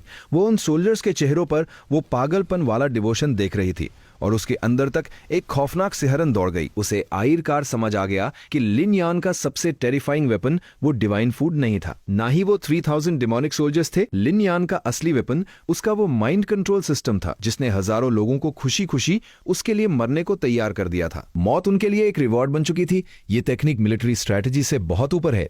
ये तो किसी गॉड का लेवल है। समय बीतता गया। ली किंगजाओ और चन चिंगजी अब शोफैंग काउंटी में काफी हद तक सेटल हो गए थे, लेकिन इन कुछ दिनों में उन्होंने इतनी अजीब और डिस्टर्बिंग चीजें देखी थीं कि उनका वर्ल्ड व्यू पूरी तरह शैटर हो चुका था। उन्होंने देखा कि जिन रेफ्यूजीज को अभी कुछ दिन पहले ही पेट भर खाना मिला है, उन्हें ट्रेनिंग के नाम पर शहर के बाहर बहुत बड़े और गहरे गड्ढे खोदने पर लगा दिया गया था और वो उन्हें पब्लिक टॉयलेट्स बोल रहे थे। वांग गेनशंग उन्हें समझा रहा था कि ये टनल वॉरफेयर सुरंग युद्ध की प्रैक्टिस है। उन्होंने ये भी देखा कि कुछ लोग घोड़ों को नहला रहे थे और यहां तक कि रात को घोड़ों के गले लगकर सो रहे थे। उनका कहना था कि वो ह्यूमन हॉर्स यूनिटी, अश्व मानव एकता अचीव करने की कोशिश कर रहे हैं, जो बॉस ने सिखाई है। और सबसे अजीब चीज, रोज दोपहर को खाना, बर्गर को खाने के बाद 3000 मजदूर एक साथ जमीन पर बैठकर मेडिटेशन पोज में आ जाते थे और अजीब अजीब मंत्र बुदबुदाते थे। उनका मानना था कि वो बर्गर्स की एनर्जी को अब्सॉर्ब कर रहे हैं। पूरा शोफैंग काउंटी एक बहुत ही वियर्ड, इनसेन और मिस्टीरियस मिलिट्री कैंप बन चुका था। था। लेकिन इस पूरे पागलपन का क्रिएटर लिन युआन वो एकदम चिल था। वो या तो ऑफिस में सोता रहता या फिर कंस्ट्रक्शन साइट पर हाथ पीछे बांधकर घूमता रहता। कभी कभी वो अपने उस गंदे से माप पर पॉइंट करके कुछ अजीब वर्ड्स बोलता, ड्रेनेज सिस्टम यहां होना चाहिए, कमर्शियल स्ट्रीट में फायर ट्रक के लिए जगह छोड़ो। किसी को कुछ समझ नहीं आता था, लेकिन सब यस बॉस, बॉस मास्टरमाइंड है बोलकर काम पे लग जाते थे। ली किंगजाओ को लग रहा था कि वो पागल हो जाएगी। एक तरफ वो लिन युआन था जो बिल्कुल नॉर्मल, आलसी और बेवकूफ लग रहा था, लेकिन दूसरी तरफ वो 3000 फैनेटिकल सोल्जर्स और ये पूरा वियर्ड सिस्टम था जो क्लियर कर रहा था कि इस यंग मैन का दिमाग कितना खतरनाक है। उसे फील हो रहा था कि जो लिन युआन वो देख रही है वो सिर्फ टिप ऑफ द आइसबर्ग दिखावा है। उस शांत चेहरे के पीछे एक ऐसा तुरान छुपा था जो पूरे डाकियन एम्पायर को तबाह कर सकता था। प्रिंसेस, आज शायद उनका रेस्ट डे है। चन चिंगजी उसके कमरे में आया। उसका चेहरा बहुत अजीब था। रेस्ट डे ली किंगजाओ को याद आया। उस ऑफिशियल ने बताया था कि 10 दिन काम 1 दिन छुट्टी। हाँ, मैंने अभी बाहर चेक किया, कंस्ट्रक्शन साइट पर कोई नहीं है, चन चिंगजी ने कहा। लेकिन वो लोग खाली नहीं बैठे हैं। चन चिंगजी का एक्सप्रेशन और भी वियर्ड हो गया। 3000 से ज्यादा लोग शहर के बाहर के खाली मैदान में खाली हाथ एक दूसरे से पागलों की तरह ले रहे हैं, जैसे उन्हें दर्द ही फील नहीं होता। वो बहुत डरावना सीन है। ली किंगजाओ की क्यूरियोसिटी बढ़ गई। छुट्टी वाले दिन आराम करने के बजाय 3000 लोग मास ब्रॉल लड़ाई कर रहे हैं। क्या ये लिन युआन का कोई नया ट्रेनिंग मेथड है? चलो हम खुद जाकर देखते हैं। वो दोनों काउंटी ऑफिस से निकलकर सिटी वॉल पे गए और बाहर झांकने लगे। और जो उन्होंने देखा वो सच में डरावना था। शहर के बाहर एक बहुत बड़े मैदान में इंसानों का समंदर था। वो छोटे छोटे ग्रुप्स में एक दूसरे को बहुत ब्रुटल तरीके से पीट रहे थे। हर पंच में जान थी और हर किक में नफरत। सबके चेहरे सूज चुके थे, कईयों के सिर से खून बह रहा था, लेकिन फिर भी वो हंस रहे थे। उनके चेहरों पर एक अजीब सा सेटिस्फैक्शन था। ये कोई ट्रेनिंग नहीं है, ये तो एक मिनी वॉर है। ली चिंगजाओ और चन चिंगजी अभी उस खौफनाक नजारे को देख ही रहे थे कि अचानक काउंटी ऑफिस की तरफ से एक बहुत ही स्ट्रॉन्ग, स्पाइसी और माइंड ब्लोइंग खुशबू उठी। वो खुशबू कुछ ही सेकंड्स में पूरे शहर में फैल गई। ये इतनी कॉम्प्लेक्स और टेम्पटिंग खुशबू थी कि सिर्फ सूंघने से ही हार्ट बीट तेज होने लगती थी और मुंह में पानी आ जाता था। ली किंगजाओ और चन चिंगजी ने भी गहरी सांस ली। ये खुशबू तो बर्गर से भी ज्यादा टेम्पटिंग है। और फिर उन्होंने एक और इम्पॉसिबल सीन देखा। वो 3000 बरसरकर मजदूर जो अभी एक दूसरे को जान से मारने पर तुले थे, वो खुशबू सूंघते ही एकदम स्टैचू पुतला बन गए, जैसे किसी ने पॉज बटन दबा दिया हो। फिर उन सब ने एक साथ काउंटी ऑफिस की तरफ अपना सिर घुमाया। उनकी आंखों में जो खून खराबी की प्यास थी वो अब भूख में बदल चुकी थी। गल्प गल्प 3000 लोगों के एक साथ लार गटकने की आवाज गूंजी। स्पाइसी पेपर चिकन, बॉस का divine food. O my God, spicy pepper chicken वापस आ गया। जल्दी चलो, लाइन में लगो, वरना एतम हो जाएगा। पूरी क्राउड में जैसे बम फट गया। जो लोग अभी एक दूसरे का सिर फोड़ रहे थे वो अब एक दूसरे के गले में हाथ डालकर दोस्तों की तरह काउंटी ऑफिस की तरफ भाग रहे थे। उनकी स्पीड ऐसी थी जैसे कोई भूखा शेर अपने शिकार की तरफ भागता है। ली किंगजाओ और चन किंगजी सिटी वॉल पर खेड़े, ये सब देखकर पूरी तरह सुन थे। स्पाइसी पेपर चिकन, एक और डिवाइन फूड, और इनकी बातों से लग रहा है कि ये बर्गर्स और कोक से भी ज्यादा वैल्यूएबल है। जल्द ही उन्होंने देखा कि मैं उबासी लेता हुआ कुछ गार्ड्स के साथ काउंटी ऑफिस से बाहर आ रहा हूं। हमारे साथ वुडन कार्ट्स थी जिन पर ऑयली पेपर में लिपटे हुए गरम गरम भाप छोड़ते हुए पैकेट्स रखे थे, और वो खतरनाक खुशबू उन्हीं पैकेट से आ रही थी। धक्का मत दो, लाइन में लगो, सबको मिलेगा।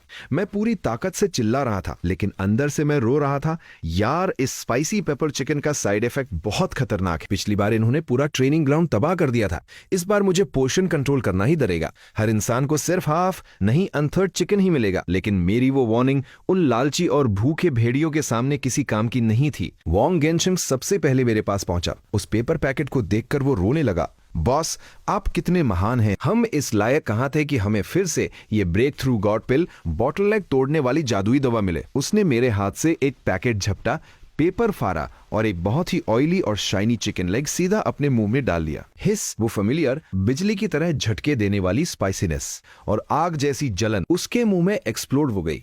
वांग गेनशिंग की पूरी बॉडी कांपने लगी। उसे लगा जैसे एक बहुत बड़ा ज्वालामुखी उसके पेट में फट गया है और लावा उसके पूरे शरीर में दौड़ रहा है। उसका वो झुर्रियों वाला चेहरा देखते ही देखते लाल हो गया और आंखों से लाइट निकलने लगी। वो फिर से 20 साल जवान लग रहा था। वांग गेनशिंग खुद को रोक नहीं पाया और आसमान की तरफ देखकर बहुत जोर से हंसने लगा। उसकी हंसी में एक एक्सप्लोसिव पावर थी। और फिर दूसरा तीसरा, पूरा काउंटी ऑफिस का मेन गेट एक डेमोनिक पार्टी में बदल गया। 3000 से ज्यादा लोग स्पाइसी पेपर चिकन खा रहे थे और फिर खाने की आवाजें, हड्डियों के चबाने की आवाजें, मसालों की वजह से निकलने वाली फुफकार और उन मज़दूरों की जानवरों जैसी दहाड़ें, ये सब मिलकर एक बहुत ही वाइल्ड और खौफनाक सिम्फनी बना रहे थे। ली किंगजाओ और चेन चिंगजी सिटी वॉल से ये डीमन डांस देख रहे थे। उनके हाथ पैर ठंडे पड़ चुके थे। उन्होंने देखा एक मजदूर ने चिकन खाने के बाद जोर से दहादर मारी और बगल वाली मिट्टी की दीवार पर एक मुक्का मारा। उस मजबूत दीवार में एक बहुत बड़ा गड्ढा बन गया। उन्होंने देखा एक और मजदूर जिसकी आंखें खून की तरह लाल थी। उसने 200 किलो का एक पत्थर उठाया और उसे लेकर पागलों की तरह गोल गोल घूमने लगा। उन्होंने देखा वो सारे लोग जिन्होंने चिकन खाया था, उनके शरीर से भाप निकल रही थी, उनकी मसल्स सूज गई थी, नसें बाहर आ गई थी। वो इंसान नहीं, वो सच में नर्क से निकले हुए डेमन्स, राक्षस लग रहे थे। ये खाना नहीं है। चेन चिंगजी की आवाज बुरी तरह कांप रही थी। ये फॉरबिडन ड्रग, प्रतिबंधित दवा है। ये डेमोनिक पोशन, जादुई काढ़ा है। उसने अपनी पूरी लाइफ में या किसी भी किताब में किसी ऐसी दवा के बारे में नहीं सुना था जो एक ही सेकंड में इंसान की ताकत को इतने खौफनाक लेवल तक बढ़ा दे। ये मार्शल आर्ट्स के लॉजिक से बिल्कुल बाहर था। ली किंगजाओ चुप थी। उसकी आंखें सिर्फ एक इंसान पर फोकस थी जो इस पूरे पागलपन का क्रिएटर था। मैं उसने देखा कि मैं पूरी तरह से घबराया हुआ था और डर के मारे पीछे हट रहा था। मैं उन कार्ड्स के सामने खड़ा होकर उन पागलों को रोकने की कोशिश कर रहा था। आराम से खाओ, धक्का मत दो, सालो मेरे लिए भी कुछ छोड़ दो, मुझे भी भूख लगी है। लेकिन मेरी वो आवाज उन हजारों जानवरों जैसी दहाड़ों में कहीं दब गई थी। ली किंगजाओ का दिल पूरी तरह से डूब गया। अब उसे फाइनली समझ आ गया था कि रॉयल सीक्रेट एजेंट्स ने अपनी रिपोर्ट में डेमोनिक सोल्जर्स वर्ड क्यों यूज किया था, क्योंकि ये लोग सच में एक डेमोनिक पोशन से पैदा किए गए राक्षस हैं।